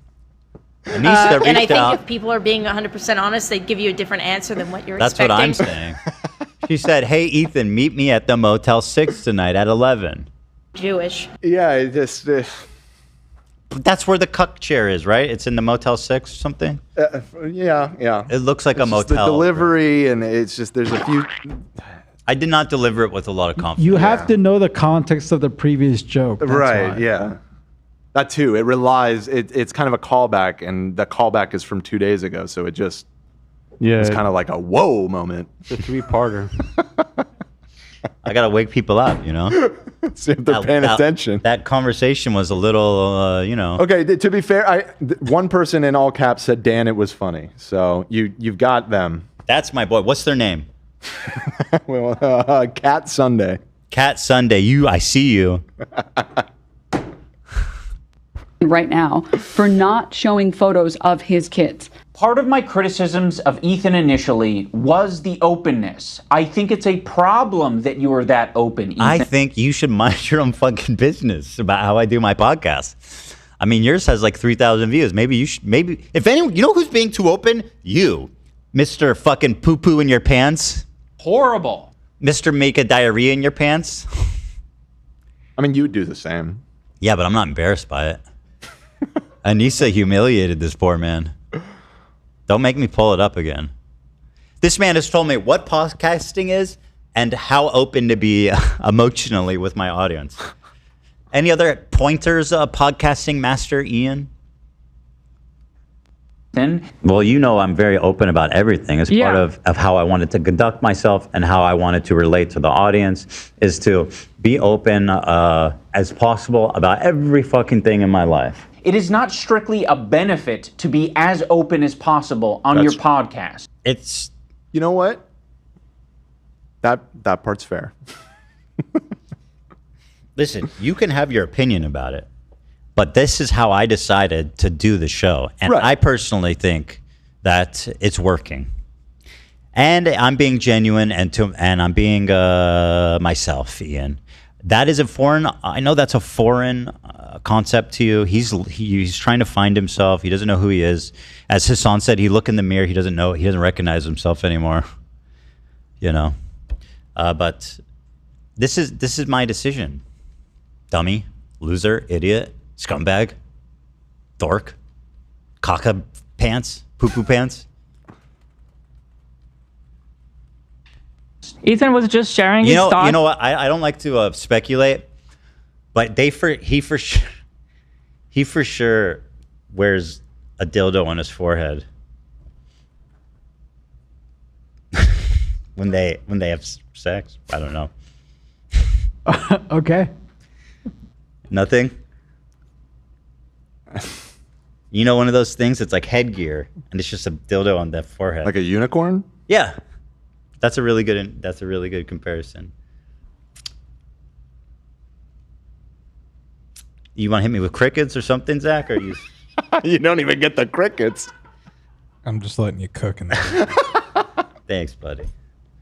Once again, watch the chat. They're gonna love that one. That one's gonna. That's what we were thinking. Let's see. We were speculating. What is happening? Sonny's crawling. What? Oh, stop it! You guys love it. You know Question mark tomatoes. No, that shit's funny. That's what they. Okay, I'm seeing LMAOs, Yeah. Lamaus, LOL. Yeah, Lamau. Okay. This one was a more mixed reception. Some people, the button emoji, a lot of button emoji, but a lot thought of about hitting the LOLs. button on that. I did. I'm not gonna lie. That's part of what I do here. I don't lie. I'm honest. I thought about hitting the button on it. I'm not ashamed to admit that. Rolling around. He's putting everything in his mouth. He's at that age. He has giardia. We were speculating. Oh, and now Hila has giardia. Shut. Be open as possible about every fucking thing in my life. Yeah, really? Yeah, sorry, I didn't realize people were going to invent some fucking psychotic fantasy and then it be spread by people like Denims to the point where CPS was called. You're right. I should have preempted that happening. Bro, I can't get over the fact that he's using Bill Burr clips. It literally is like 10 years ago, man. You were doing the N-word when this clip was played. You want to talk about, you know what I mean? The time, the temporal, you were the N-word guy back then, my friend. What is the relevance of the Bill Burr clip? That I don't understand people's boundaries. And his only example of that is a moment from a podcast 10 years ago. Mm-hmm. Possible about every fucking thing in my life. Yeah, really? How many siblings do you have? I don't know, dude. The internet's too fucking weird to give out all that information. Oh, you don't even want to say how many because you're afraid that it will by all means, compromise keep your talking privacy. about it. On top of Ethan, By the way, we've relitigated this, Ian. He was being a dick. My follow-up question was completely fine. I didn't ask how many. I asked, oh, you're afraid. Bitch. I called him a bitch to his face. No, I'm kidding. I respect Bill Burr. But he did. We also found clips of him on other people's shows being like, oh, yeah, I have this many family members. It's like, what? But anyway, you really got me on that one, Ian. You really fucked me up on that, dude. In characterizing me and my wife as anti-Semitic, he also takes a dig at my tattoos. Bro, you literally look like... Uh-oh! We went there. A fucking free tattoo pack that you get for 25 cents from a windy thing, bro. Posting my dubs. Like, literally, my kids have cooler fucking tattoos from Chuck E. Cheese. Bro looks like he just went to the menu and was like, I'll take that one, that one, that one, that one, that one, and that one. I have quite a few options here. I can show your tattoos in all of their glory, or I can show that your tattoo made it to the top of awful taste but great executions. First of all, I didn't know that, but I think you got to spend less time on Reddit, frankly. I mean, these dumb snarker scumbags were posting this everywhere on all these subreddits. I'm not surprised they got one through somewhere. Yeah, I mean, listen, it's okay to think it's bad. It's fine. I think yours are bad. So there's that, loser. No, Ian's are specifically bad. It's all the same fucking tattoo. Like, these are sentimental at least. This dude is just like, I'll take the eagle. Give me the eagle. Right. I mean, true. Like, grow up, bro. What's next? Barbed wire and skulls on fire? That's actually would be even cooler than what he has. Yeah, I mean, that sounds kind of all right. Subreddit, which is not a good thing. I mean, it might be a good thing for the artists that you work with because that means that they did a good job from a technical standpoint, but it's sort of a... He's like, awful taste but great execution, bro. You were on that. This dude is on Reddit too much. Too much, my friend.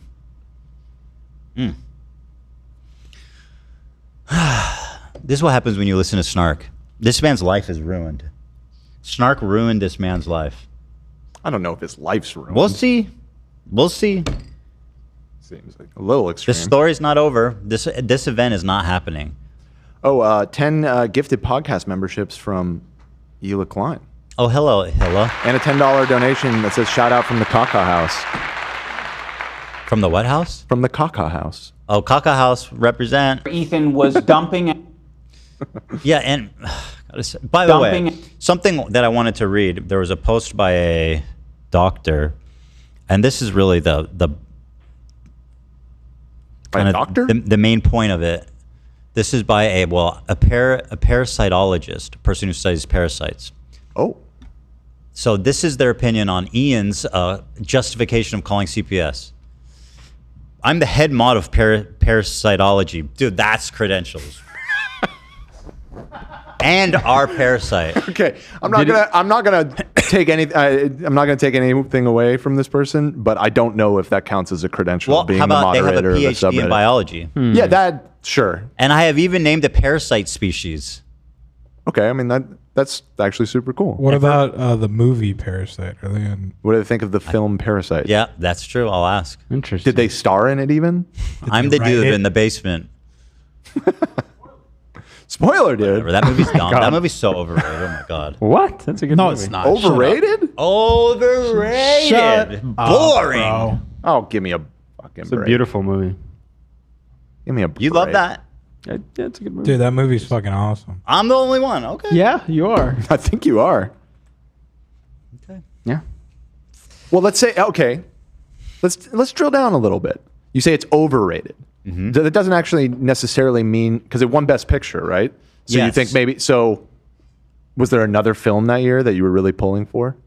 That No, you I feel just- was snubbed? I'm not. No. I'm just Okay. saying that I think it gets way too much. It was a 99% on Rotten Tomatoes. That's what I'm saying. Overrated. Where should it be? 80? I think it needs 80. Okay. I mean, I disagree, but at least you didn't. You're not saying. I think like, it's a bad movie. Right. Okay. I think it needs more praise. I don't think it's praised enough. Okay. All right. Underrated. That 90. We gotta get that 99 up to Yeah, 100. 99 is ridiculous. I watched it after all the awards and all the acclaim and everyone raving about it. So I sat down and watched it, and at the end, I was like, "That was okay." Well, maybe the expectations were set too high or something. Unfortunately, you know that director just had a movie bomb this year with Oh, yeah, with Mickey our 17. boy Edward Oh, from they're doing the Twilight. M. Night Shyamalan. Huh? They're doing the Shyamalan. I hope he doesn't turn into a Shyamalan. I don't know. I haven't actually seen it. Was that movie Mickey 17? Yeah, I saw it. It was okay. That seemed to be the consensus. is It's that like it was so okay. whatever. Guys, Too many I- ideas at once. Guys, I have the moderator of Parasitology here. Okay. For fun, I make educational videos about parasitology. Channel is called Worm Talk 94. Okay, hold on. I got to check that out. Yo, Ian, I hope you're fucking Worm paying Talk attention. 94. This is real authority. Unironically, though, actually a real authority. Worm Talk. Let's see. 2 weeks ago, the parasite found in your garden, friend or Dude, foe? people are. I've been loyal throughout everything, but this may be the end for me, Ethan. This is for your parasite take. There's a rebellion. We're having a Y'all been rebellion infected. in the chat. You all been infected. That's all I got to say. Let's see what Worm Talk is up to. What you're looking at here is a tomato hornworm, which is a common pest found in gardens all across North America, where it can be found eating your tomatoes, peppers, This is eggplants, worm and potatoes. underscore talk Now, if you 94. found Are we this sure this is the same channel? Yeah. There's no underscore. Yeah, that's not the same. How many Worm Talk 94 is talking about Well, there could be parasitology? 94. Yeah, 93, presumably. Let me look. Worm Talk 93. See? Oh. It's a whole Told different you. ball game. Why 92? wouldn't it show that channel? What you're looking at here is a tomato hornworm, which is a common I'm trying to pest learn about found the in tomato gardens all hornworm, please. across North America, where it can be found eating your tomatoes, peppers, eggplants, and potatoes. No now, way. if you found this pain in your garden, I assume your first thought would be to remove the little bastard and save your plants. However, you might want to reconsider that approach, because what if I told you that this little fella isn't alone and is actually a Trojan horse here to save your garden? Oh, Well, that's I'd be because really this thrilled. particular caterpillar is very unlucky and is currently resident to some parasitoid wasps. You see all those white growths on the caterpillar? Well, those are actually Oh, that's sad. Now I'm depressed. I don't buy it. I don't This believe guy's that. full of shit. Yeah, that seemed like bullshit to me personally. As I like clearing up myths about parasites, as such, I thought it would time to weigh in on the current discussion about Giardia, and there seems to be mischaracterizations of the disease to support a narrative. Now, before I start, I just want to preface, I have never watched Ethan's content or Idubbbz content. I'm sure there are valid criticism on both sides. Oh, really? Oh, really, Worm Talk 94? What are the valid ones? On both sides, I'm not interested in discussing who's right and who's wrong. However, I feel like Ethan's Giardia situation is being misrepresented. So first, the biology of the parasite. Little background on biology. Giardia is a protozoan parasite that is transmitted via fecal contamination. The disease is often referred to as beaver fever and is fairly common in people that go hiking, camping. It is? Yeah, that's right, beaver fever. This would be such a funnier story if we were calling it that the whole time. Damn, I feel like we've been missing out. It's got the beaver fever. It sounds like you want to fuck animals. That's what I got the beaver fever. JRH. JR, get on over here, pony. Little misses. This is often referred to as beaver fever and is fairly common in people that go hiking, camping, spending time outdoors. 15,000 cases reported in 2019 in the U.S. The main way people obtain this is by drinking contaminated water, which has the parasite stages swimming around, typically the water edge for a lake, which likely got contaminated from a wild animal with the parasite. It's very common in wild animals. It is very common in wild animals. Now, the way the parasite works is it attaches to a section in your intestines responsible for fat absorption, and this prevents your body from properly absorbing fats, which is also the reason it is associated with water and foul-smelling diarrhea. Because your body isn't absorbing properly, this can also make it more messy than standard diarrhea. Is it reasonable to think that Ethan's paternal duties were bad due to his children catching Giardia? Which, by the way, nobody, again, for the record, only Olive had Giardia. Everyone else was not having False alarm. But anyway, let's just, for the sake of Ian's video, assume everybody got Giardia. Now, E's dog likely got it from a wild animal passing through their yard. Well, so he misses she was a puppy and came to us with this, but okay. It's fairly common.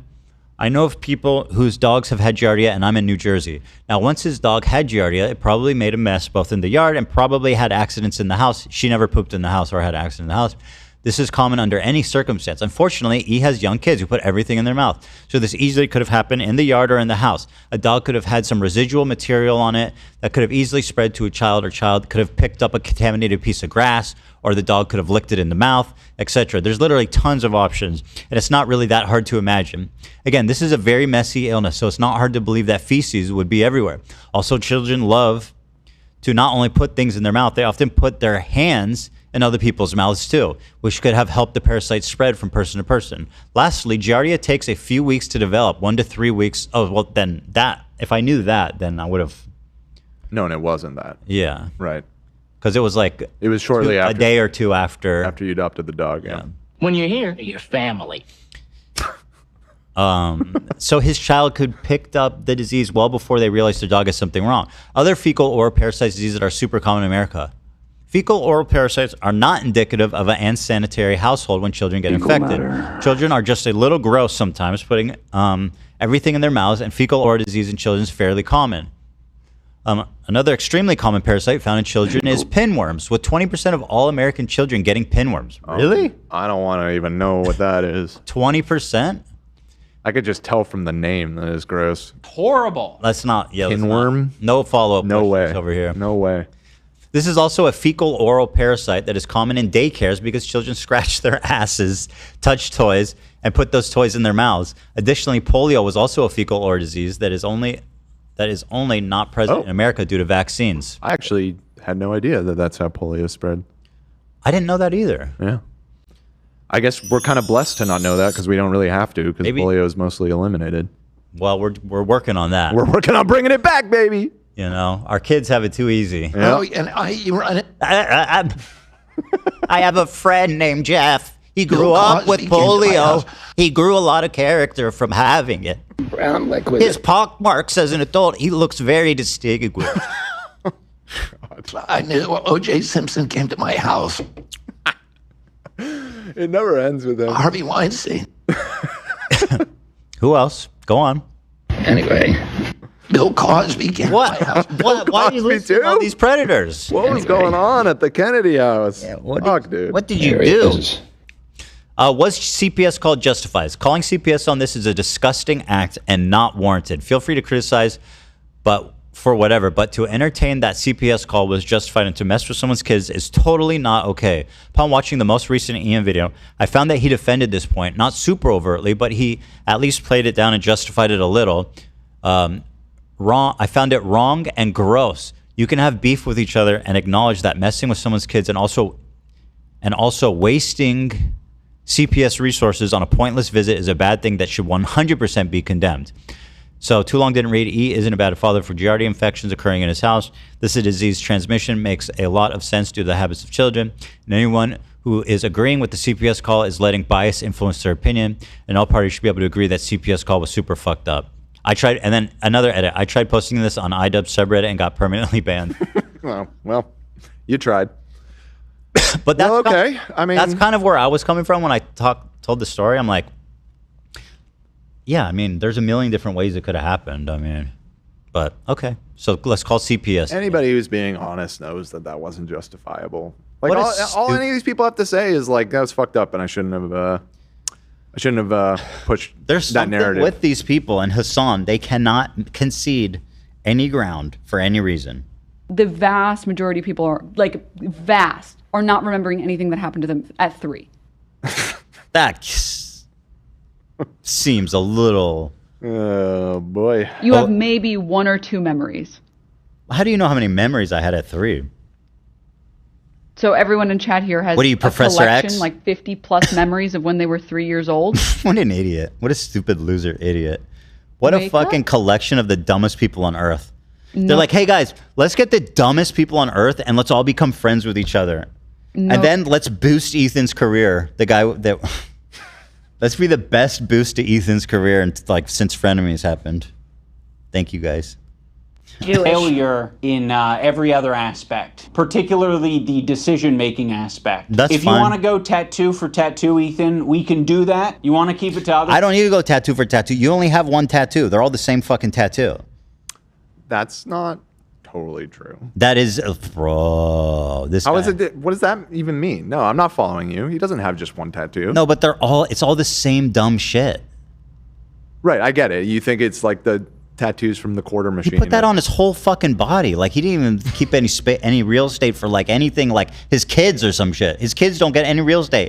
It's all the fucking tattoo. It's all the He's got some real estate. He's got some. He's only got the eagle on the chest. Yeah, he still has space for a swastika on his forehead. I He don't know if also he'll be getting has space for some squiggly lines. I'm sure he'll have some room for that. Yeah, you could put that in between. There's always space for squiggly lines. You'll see his tattoos later on. For things we can. I'll give you that option. Ethan also talks about the potential CTE that I might have after boxing. Yeah. Ethan, your whole system is scrambled. No, your brain is scrambled from getting punched in the face too many times because that's a dub. Here's a clip of Ethan being awesome and funny and charming. Oh my God. You should watch him. You don't understand the situation. Some people are saying the CTE is starting to take effect, I guess. That would be comforting if there was some explanation at least. Any amount of CTE that I may have endured after doing 2 boxing matches, I'm going to say is preferred over having to share the load of doing 50 jumping jacks with my wife. Yeah. What if we we'll both do 25 at once? 25 each? Or Oh my goodness. Great form by both. Really nice. They must work out. Also, why are you talking about... This was the weirdest thing. He goes, first of all, bro, I don't know if you know this, but you can't get CTE from jumping jacks.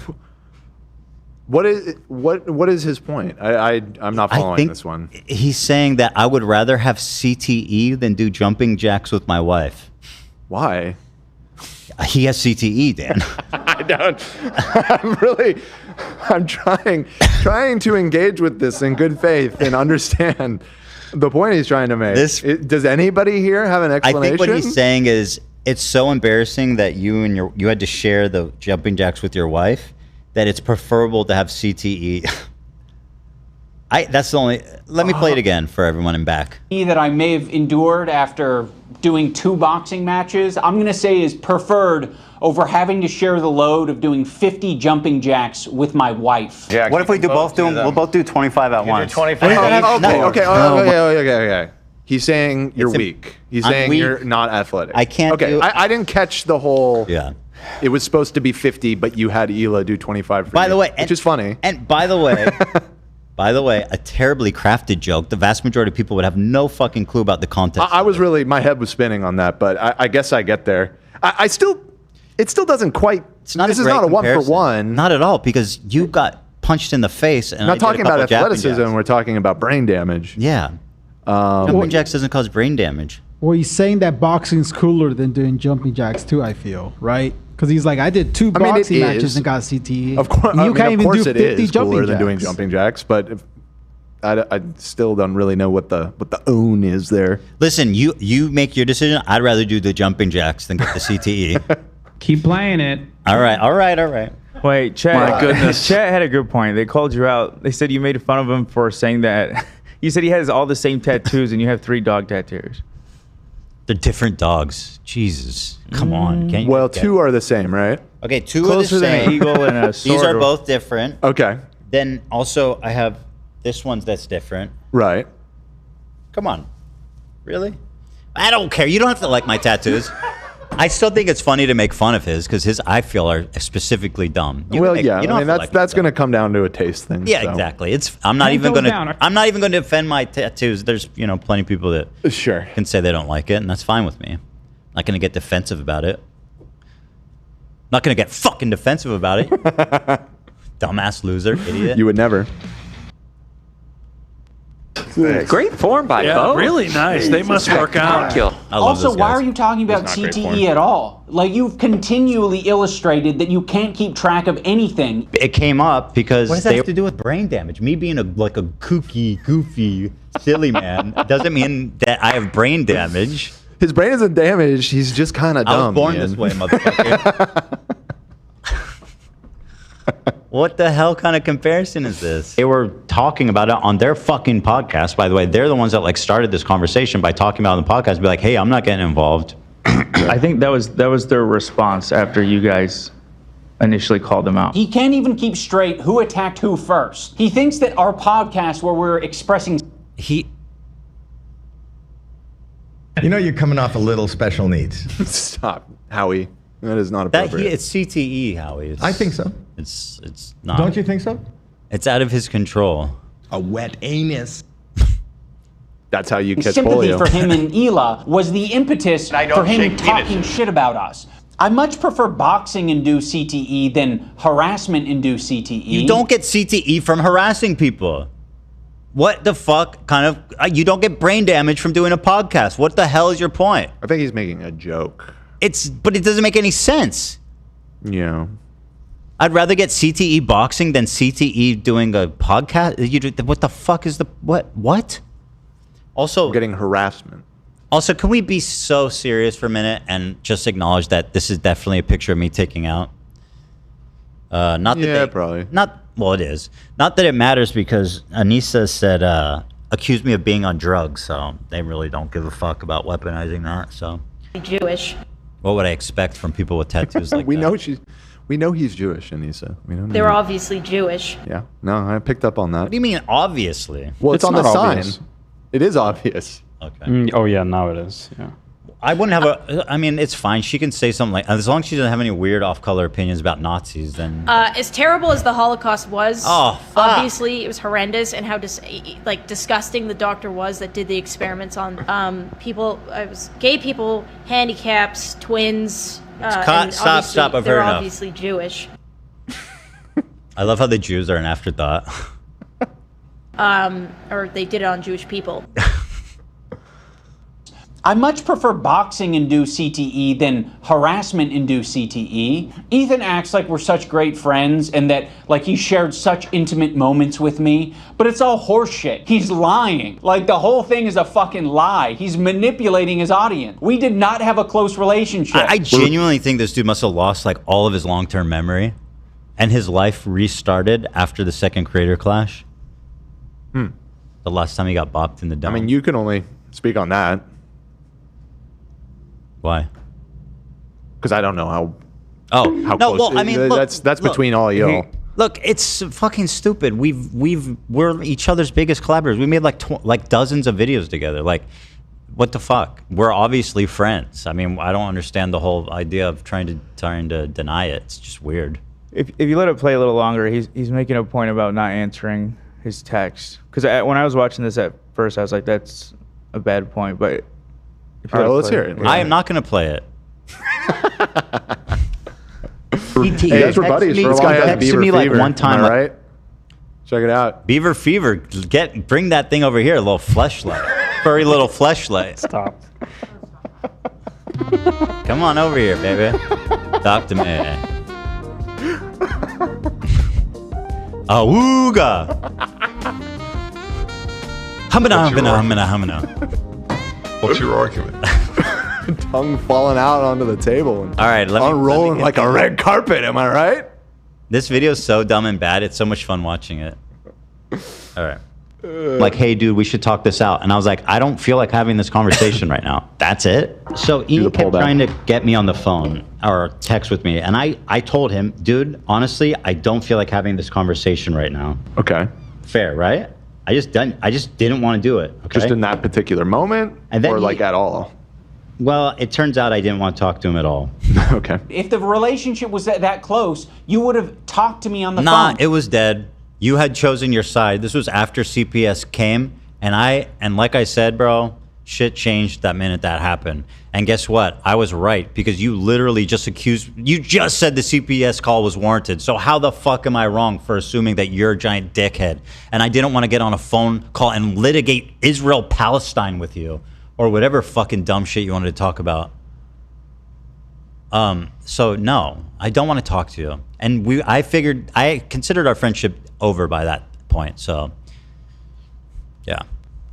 You wouldn't have shit-talked me. You would be curious where my brain was at and where I was coming from. There's this moment in the Content Cop where I'm trying to give an example of the cycle of harassment. Have you ever been in a comment section and found someone to argue with? Why is his clip so shit audio?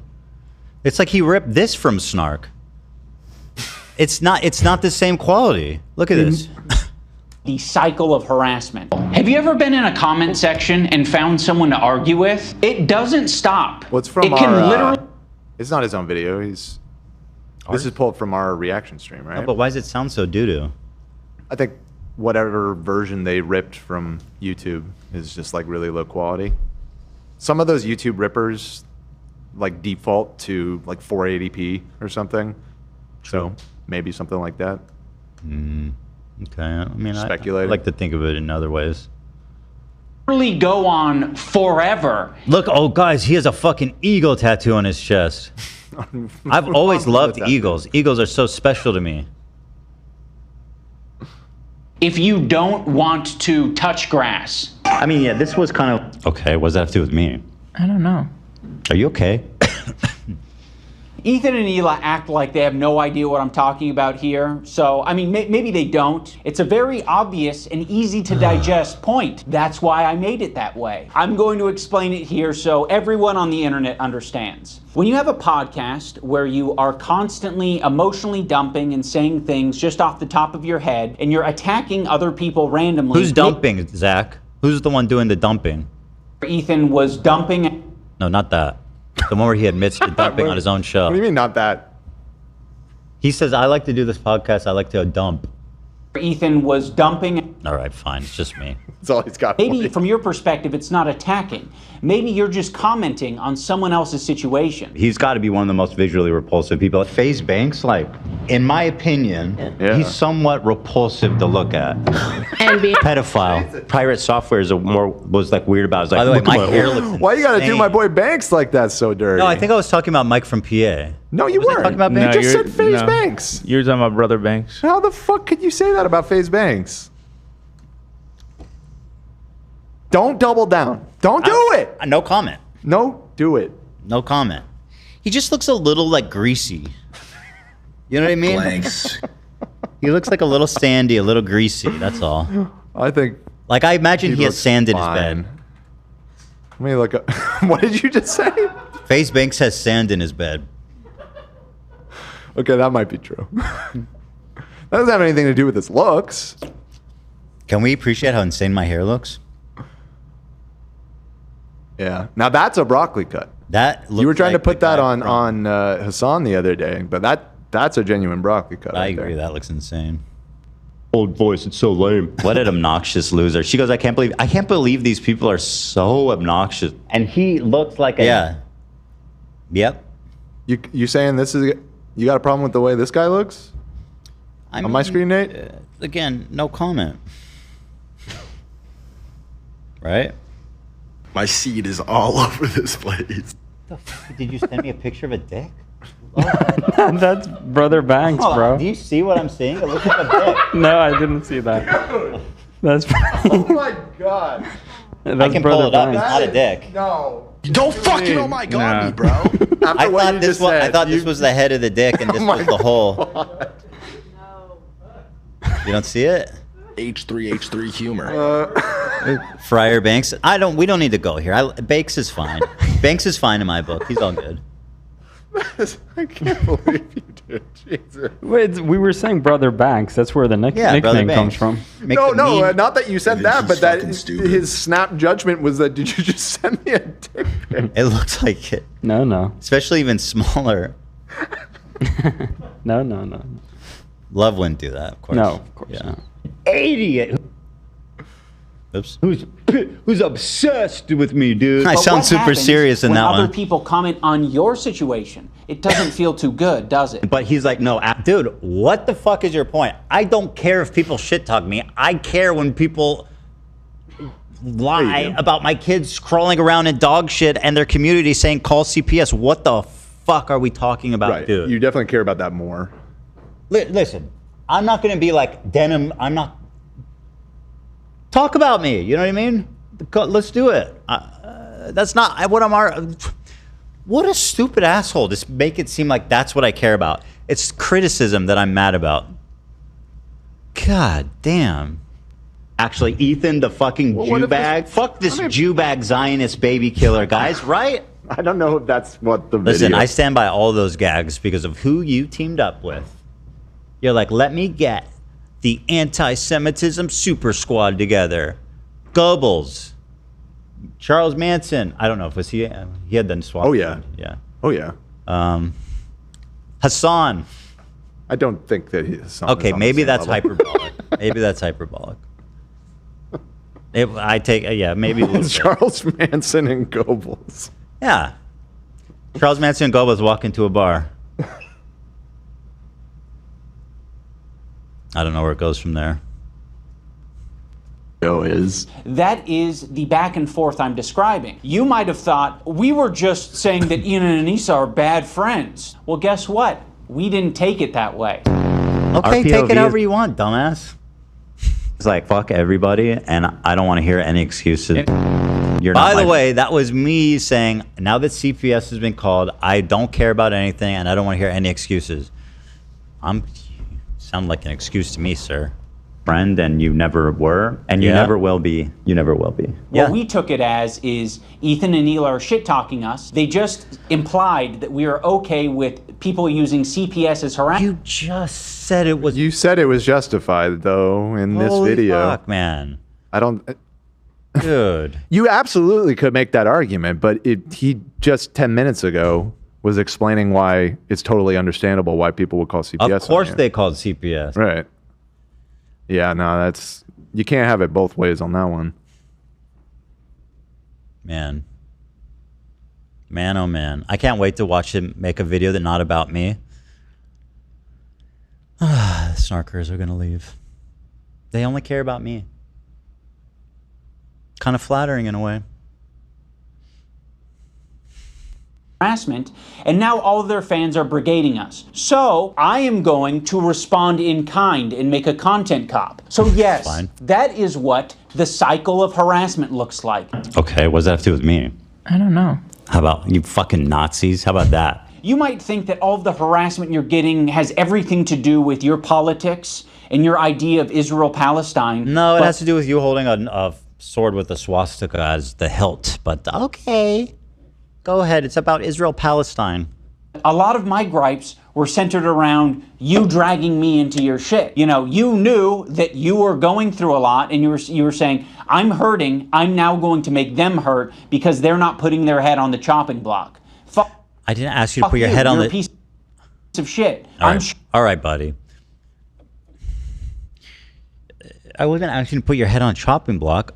You were playing around with the people doing the rumor on Twitter, like buddy. And again, you proved that you agreed with them, which is what we suspected. So, you know, I heard Hasan say, suck my dick from the back. I don't know what that means, but I was going to tell him that.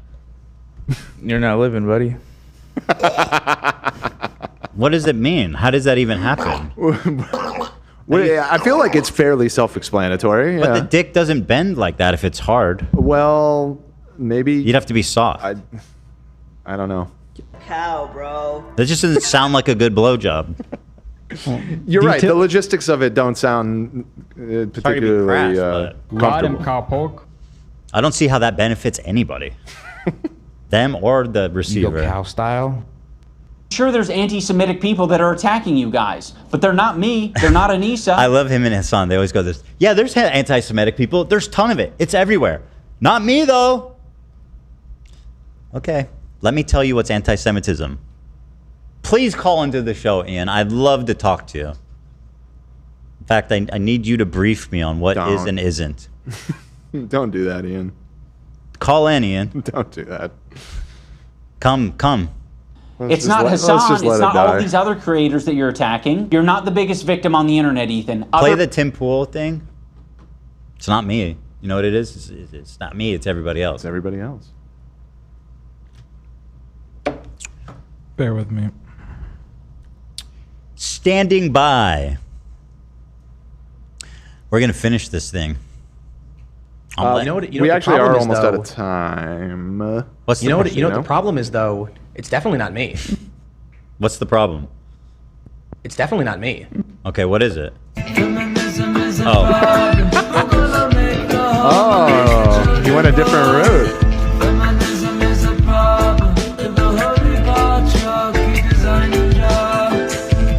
All right, let's finish this.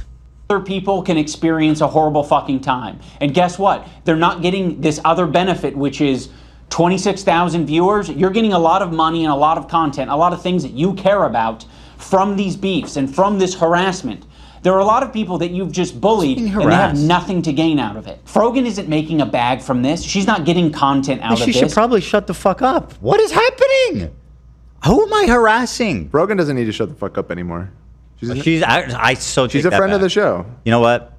Should I button that? I will say Ethan is really funny sometimes. We're correcting it immediately. Frogan is really sweet. Okay. Honestly, here's this. Frogan is really sweet sometimes.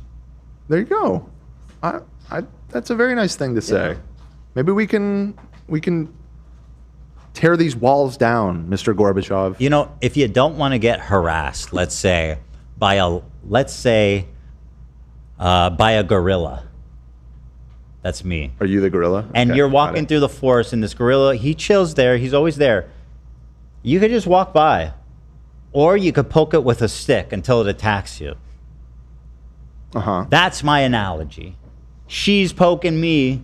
King Kong ain't got shit on She's poking me. And you're the stupid violent animal. I mean, kind of. That works. But she knows that. These guys all know that, right? I mean, they were all fans, so yes, they should know that you go to war. Like, you don't let that shit slide. That's right. It is. I mean, yeah. That's a fact. It's who I am. But yeah, I again, this whole characterization of anytime I respond to one of these dickheads as harassment. Oh, Ryan Beard is in the chat. What's shout up, out Ryan and Beard? said, Frogan frenemies, make it happen. Interesting. Froganemies. You really think that would be an interesting? I mean, she could be Frogan very enemies. She did retweet Predicatons. She did. Yeah. Same. Oh, the graphic. That's with right. you He made guys like in the thumb. a frenemies thing with you and Frogan. She retweeted it. She did. Oh, girl, I see you. Hey, girl. I mean, we know that she said it herself. You were like her favorite creator at one point. I'm sure she was my favorite fan. She's not happy about being in this beef with you either. Yeah. A lot of you have asked for it to return ever since Trisha left. But how hard is it to be like, you know what? I shouldn't have accused you of being like hating Arab people because you unfollowed me. Well, hard you know, is that? a lot of emotions were running really high for a long time. Maybe she does regret that. Maybe who knows? I don't want to speak for her, but you know, the less people we're at war with, the better, in my opinion. I would love a little reconciliation up in here. Yeah. So who knows? Maybe. Yeah. You're attacking. I'm sure something will happen in the next ways 24 hours. and That endorsing will- so that will much ruin worse all of that, harassment than what even you send her way. The shit he said and posted about Frogan over the past nasty. years is Very like mean. insanely Yeah. nasty Talking about shit. tech tone. Yeah. Worse than anyone I've seen. If this is true, absolutely mind-blowing, insane shit. Hold on. It's not worse than anything you've seen. How could it be worse than anything you've seen? Literally, no. I guess He was not. very nasty. Well, I'm just saying, people like fucking want to like lay down and fucking like. I'm talking about specifically castrate- against Frogan. But like he called her fat, right, and ugly, which is horrifically mean. I get called a fucking baby killer. I was talking specifically about That's way Frogan. worse than being called fat and ugly, in my opinion. Also, I mean, it's pretty compelling stuff. I don't think you should call her fat and ugly. To be like, that's super gross and weird. No, I think I said later in that clip that you're not wrong, that there's definitely one is a much more significant charge than the other. Hasan but both called are Hila a bad. terrorist. He said she's literally a terrorist. So that's something that's worse than being called fat and ugly. I missed when I was just called fat and ugly. Those were the days. That's true. Those were simpler days. Just me and salami sandwiches.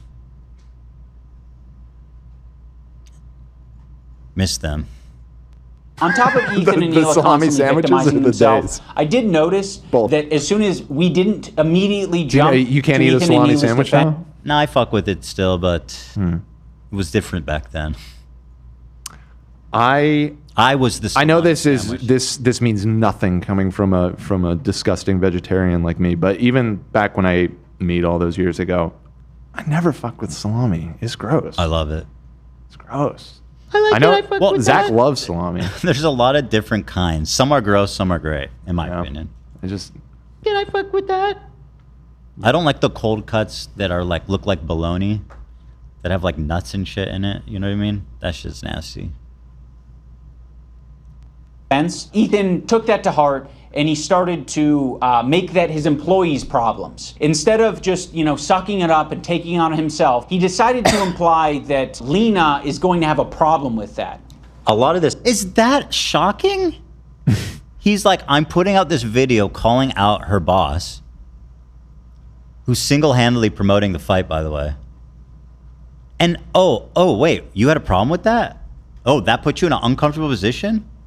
Actually, this has ramifications for the crew. The way that they have it set up is basically, if Lena were to drop out, she would lose, she would have to pay back $25,000 or something insane. And besides that, which I told her I would cover if she wanted to drop out, she's been working really hard. And just because I'm having an issue with what's going on here, You bringing up Lena dropping out of the fight was you publicly showing to your fans, I don't approve of this. You were saying this shit. Bro, what the fuck you expect of me? You can't be surprised by that, can you? I mean, listen, I know you want to blame this all on me. You're the dipshit that put this video out right before the fight happens. I mean, come on, bro. If you put this out after the fight, none of this shit would have happened. That's just logical.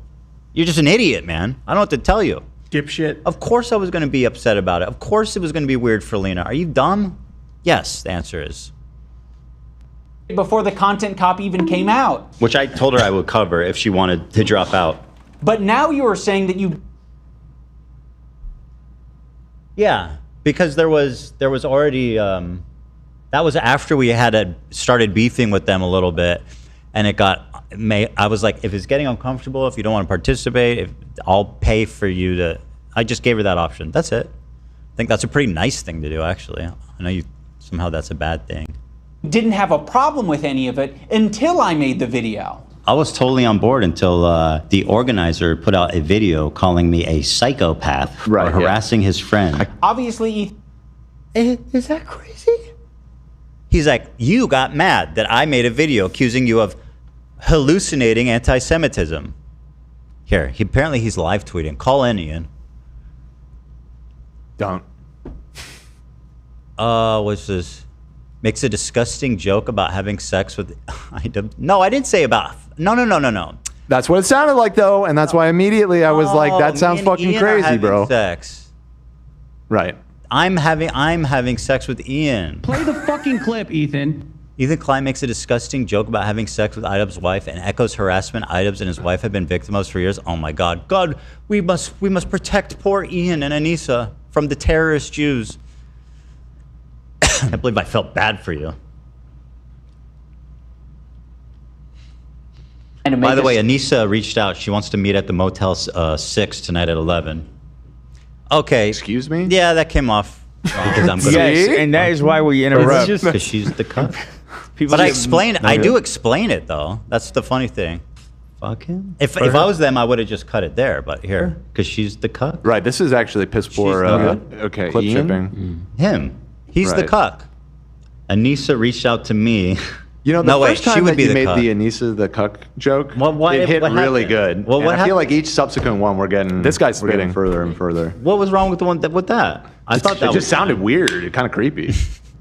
Well, it is. That's her thing. I wasn't going to show up, by the way. You know what? Shout out Ethan's Attic. I was going to send You did fake include Ethan. all of the context. You know, this isn't like what was the TikToker who just cut like 2 seconds of you doing the Sig Heil without any of the. I can't even remember. Considering genuinely going to Gaza. Yeah, was it? I don't remember. Was it that one? I don't remember. The point being, the context is there. So yeah. Maybe they're just talking about the use of the word cuck. Bro, I'm not. How can I be an incel? I have 3 kids. I'm married. Literally, whatever, dude. Yeah, I see when I first said it, it definitely sounded bad, but you know, we landed the plane, and listen, the plane landed, okay, and it was beat up. That thing was beat up. It was missing wings. The any fuel landing tank you was survive leaking, is a good but landing. we got out. I suppose so. Yeah. Jewish. Jewish. Ethan has Tourette's. I can't believe I felt bad for you. Oh God, you guys are so funny. These people. Hey, hi, Ethan's Attic. I'm glad you're enjoying the show. He's watching clearly. Appreciate you. Shout out. Probably a member. Ethan and Neela will victimize themselves every chance they get. But when they have the chance to victimize someone else who's on their crew, they'll also do that. You already forced Lena into this horrible situation. And again, I'm victimizing Lena because I'm upset about a weird position you put her in. Now who's using human shields? No, I'm kidding. Jesus, B. Wait, him, or me? You. How am I using a human shield? I'm making the joke. What's the joke? Well, the joke is that he's saying that he's saying that you're using Lena, you're victimizing Lena. So I'm saying you're using her as a human shield. But what do you mean now? Who's using human shields? The joke about Hamas using human shields. Oh, okay. Yeah. I'm the. In this case, I'm the foil to Hamas. Yeah, exactly. Fair enough. It was spicy, but I appreciated it. I was just trying to make sure I understood it. Fair enough. Yeah, Lena's my human shield. So what? What do you want to do about it? Force this situation on her, B. Why would I do such a thing to Lena? Dude, you have as much agency as I do. You didn't have to badmouth me on your podcast. That was a choice that you made. So go. Okay. Well, Okay, I mean, like, there's a little bit of a point there. It is, but like, so when we were understandably upset and we went in on them pretty hard, I mean, personally, I felt like they could have let it slide and it would have been fine. We were understandably upset. The thing is, they really could have disarmed the situation immediately if they're just like, you know what, I didn't appreciate being talked about like that. Like, we don't support that at all. Whatever, something like that, you know. But they refuse to ever say they don't support it, or that they don't support the people that did it. Right, and again, this is why my head is spinning a little bit with the arguments that he's making, because he did say it was justified in this video. In this video. Right, so... Remember that? Like, if he hadn't said that, I feel like his point would be much, much stronger here. But he did, so... He got us. Go fuck yourself. I agree. My good fucking friends who I stood by after all these fucking years can't find a spine to speak up. Oh, the organizers of this event are not jumping to my defense? All right, well, maybe instead of shit-talking them, maybe I should zip it. So go fuck yourself. I agree. You already forced Lena into this horrible situation. His point is, you said something mean to me, so of course I went like completely nuclear on you, like right before the event when one of your employees was fighting. This presumption that he thought everything was going to be totally fine, that Lena wasn't in an awkward position or anything at all, is really something. It's really, really fantastical situation. And again, you forced this situation on her. By the way, Idubbbz, Lena's fucking having a panic attack. So go fuck yourself. True. I agree. But you're just lobbing it to me and Anissa. I'm lobbing... You were mean to me, therefore it's your fault Lena's having a panic attack? What the fuck? Blame the Jews. Here we go again. Wow. How about that? It back to you. You're the one who brought it up. If you lob it back to me... Oh, you know what? Hit him with the joke thing. Hurry. Nate. Oh, it's too late. The clip is over. Oh, yeah, Nate, the clip is over. Slow. Nate, what the hell, dude? They already clipped me. And I said, oh, great. Nah. Blame the Jews again. They won't use that clip. They used the earlier one. Yeah. Well, I didn't have your back publicly. Well, fuck you. I'm going to lob it back and say you're being irresponsible on your podcast and you're not taking any accountability for the shit you're putting out online. All right, Ian wants to play hot potato with accountability. Well, let's see. We'll see who gets hurt more from this silly game of hot potato. Now it's your fault, actually. You know? Fine. I think that's going to do it for this video. There's a lot more that I can share, but I'll save that for the future. And in close, there's more. There's more. I can't wait for the Ethan trilogy. What's next? closing, I will reiterate so that there's no ambiguity about it. Anissa and I are no longer involved in Creator Clash. We're stepping down completely. We hope that the event is a massive success this year. We hope that all of the fighters get what they wanted out of it. I'm sorry that I'm such a fucking nasty person who just wants to roll around in the shit. I'll put the link to Creator Clash down in the description if you want to support them. Yeah, sure. I'll take it. You're nasty. Yeah. I mean, he's basically saying, like, I'm sorry I couldn't keep it together. You know what would have been nice?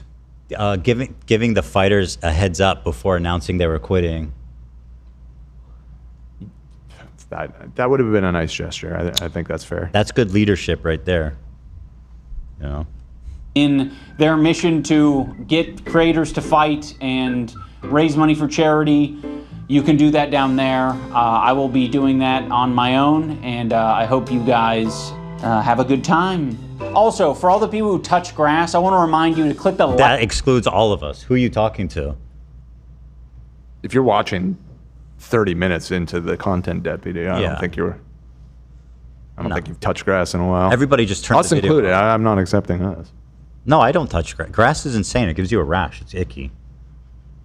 Grass rash. Remember that? Gets you itchy.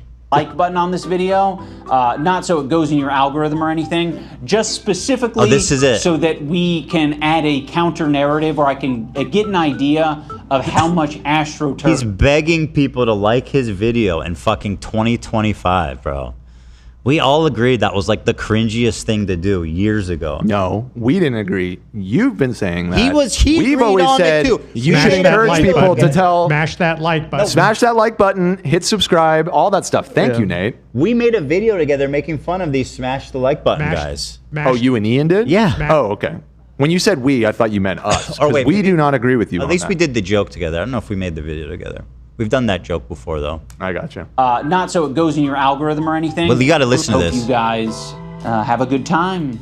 Also, for all the people who touch grass, I want to remind you to click the like button on this video. For all of you that touch grass, I need you to hit the like button. What? These are not the people who touch grass aren't hitting like.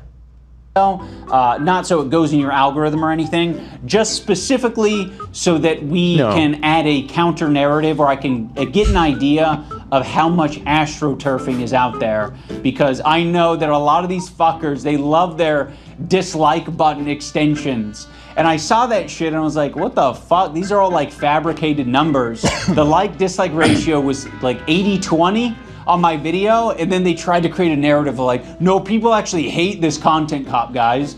It's actually so much worse. Like, bitch, like, people were more upset with, like, my wife being on OnlyFans. You're not gonna convince the internet that fucking Ethan Klein isn't being a piece of shit. Like, what does it have to do with dislikes? Wait. You just said we're both pieces of shit. Anyway, so here's what's interesting. He shows the dislikes for, I guess the video was him defending Anissa doing sex work. And he shows the likes on it and the dislikes, and people matched it up, and it's like extremely accurate. Match what up? What do you mean? Towards the video, because it shows the amount of dislikes. I'm confused why he's showing this. This is not the like ratio. Show the like ratio of the goddamn video you're doing. So this, what he has on screen right now is from an old video. Yes. Is what he said. Okay. He goes, so look, does he this go video- on to show the one that's in dispute? But why would he go on and on about how, oh no, but this video had less likes and you guys are just silly and the dislike? Just show the likes, bro. Just take a picture and show it and say, we're dumb, we're idiots, it's wrong. Tweet he it out. doesn't after this? Like when you unpause? Ian, tweet it. Send us the photo. You can tweet it out still. It's not too late. I know you're watching. Why wouldn't? I'm so confused. I'll play it. Why would you show a different video's like ratio when trying to disprove that? I wonder if he's doing some kind of 4D chess. He's trying to bait us to say that. Okay, I'm not. I'm trying to figure it out. I'm trying to understand what relevance this He's has. showing us a different video's like ratio to prove that he's not lying about his current likes ratio, which he could just show us a screenshot of it instead of doing all this stuff. Just tweet it out, Ian. If you want to prove us wrong, just tweet it out. Right. And no photoshopping either. I want a video. I want it recorded on your smartphone of you going up to your computer, logged in, and then refreshing the page. Mine isn't being a piece of shit. Like, sorry guys, it doesn't matter how many dislike extensions you have. We can free Palestine without being a Nazi. I don't know if you know this, but the dislike extension is about people not liking you. I'm not saying people don't dislike me. I mean, they're out there. Trust me. Okay, yeah, fuck you guys too. Okay, how about you fucking Nazis? How about that? It's blatantly and obviously fucking disingenuous. This shit blew my fucking mind. Like, what? Dan reacting to bad faith accusations of anti-Semitism? This was you reacting, I think, to when you learned he excluded the CPS call. What? Well, what is this from? Fuck you guys too. Okay, how about you fucking Nazis? How about that? It's blatantly and obviously fucking disingenuous. This shit blew my fucking mind. Like, this is fucking insane. And like, dangerous. He is going out of his way to slander you. He's saying that you're criticizing me. You're talking about him. I don't remember the context, so I don't know. Can we find the context? Because this is mind-bending stuff. As a neo-Nazi. Like, that can get you hurt. And then there's this, which she's in his underwear, and he's trying to, I guess he's showing off his tattoos, and he's dancing. What episode is that from? I'm kind of baffled. You are the rent payer. You are the legend. This is very weird. I think I remember the context. It's the guy who said what was it? Hasan is considering going to Gaza. It's because he made the video with Ethan doing the Nazi thing. And you said that's dangerous for you to imply that Ethan's a Nazi because he could get hurt. That's from my recall from my So memory. wait, what? That was like months ago. Wait, he just completely lied? What a weird... Why would you end your video with that? Pretty sure that's the context. We have to look it up. No, I know for sure you were defending me. You definitely were criticizing No, what Nate's saying, that's kind of clicking for me. I feel like that was... Yeah, when... I just mentioned him. The guy on TikTok who clipped you and tried to imply that you're a neo-Nazi. I think he's saying that in that moment you were calling someone out for falsely saying Ethan is anti-Semitic, and you were saying that's dangerous. So he's saying that Ethan doing that to others is dangerous. He's holding me up as an... Okay. He's so stupid. Oh my God. No, at least... Okay. That makes sense. Thank you, AB. That actually does at least make sense. Because, like, if it was just... Yeah, the way I was taking it before, it just seemed insanely non sequitur. That's the way I was hearing it too. I see. Well, listen, man, I stand by that. I do think it's true to it's dangerous to call somebody a neo-Nazi in this environment. What happened with Ethan was that he was criticizing Elon Musk for doing Sig Heil at the inauguration, and just 1 second of the video was clipped out completely out of the context without the criticism and put out there and directly accusing Ethan of being a neo-Nazi. A Jewish man, by the way. Yeah, I feel like that's and I mean that is sufficient the circumstance to make that call. The difference also is that I'm accusing you of being anti-Semitic. In earnest. I do think that. Right. I guess by implication, he's saying it's dangerous for you to be saying that he's anti-Semitic. You should not be and that it's a lie. Yeah, I mean, that's between y'all. I mean, I do appreciate that in that clip that we watched earlier, which you were holding up as an example of like, look at how Hasan told him to shut up or whatever, but it did seem like he was walking it back a little bit. Yeah, he was right there. Which I think is all anybody, I mean, the entire time that we were talking about that sword thing, I feel like we were not quick to jump to conclusions there. Dude, and it was a slow revelation. Up until we found a clip of him saying it's a swastika sword, I was like, there's no way they did it on purpose. I don't believe they did it on purpose. Right. I was being so fair about it. And I feel like the ultimate conclusion, which we arrived at, which was that if it truly was unintentional, it would probably be just a good idea to just take it down, because it's understandable how that could be interpreted. And it almost sounded like Ian was there when he was with Hasan, but then it got shut down. Just in the sense that he was, you know, kind of owning up to it. What did he call it? He said it was careless. He called it careless to pick up that sword. You know. Well, then Hasan said no. Right. That was that aside, I'm just talking about that Ian was intentional. Don't apologize. We did that shit on purpose. Yeah. Yeah. Anywho. Okay. Anywho. So we're done with Idubbbz. That's good. Well, we're done for Hasan for now. He's going to react to the last part of it. I don't know if he's doing it now or later, but if it does, there'll probably be some fun. It'll be next week, right? Because this Friday, we're going to talk about the two towers and James Charles, and what was the other thing? Wasn't there something else? That's it. No, there was something else. Oh, the Met Gala. The Met Gala. Oh my God, so much fun. No, it is good. Friday's going to be super fun. We'll see. Short of him, you know, something spectacular might happen, but I'm going to leave the door ajar. A door is a door. It's not a jar. It's a door. Right. Correct. At any rate, got that one from Pappy. That banger right there. Thank you guys for classic watching. dad joke. Thank you guys for supporting and being here. I love y'all so very much. Thank you to our members who will be doing a show for tomorrow. And we'll be back for everybody on Friday. We're going to have Friday Fun Day with the door ajar for some drama, depending on what happens. No, that's not going to happen. Everything's going to be calm and nice. But it's smooth sailing from here on out. Theoretically, though, if Hasan reacts to the second part, and once I react to that, then theoretically, that's it. There's no more. No, because then he's going to react to your react. It's just like at a certain point, we gotta just end the cycle. The Nuke, I feel like the Nuke is the end. He watched it, and we react, and that's it. Okay, fair enough. I'm out after that. Fair enough. I don't want to talk about this shit forever. All right. Thank you, guys. We'll see members tomorrow. We'll see everybody on Friday. Have a blessed evening. God bless, bless, bless, and all that. And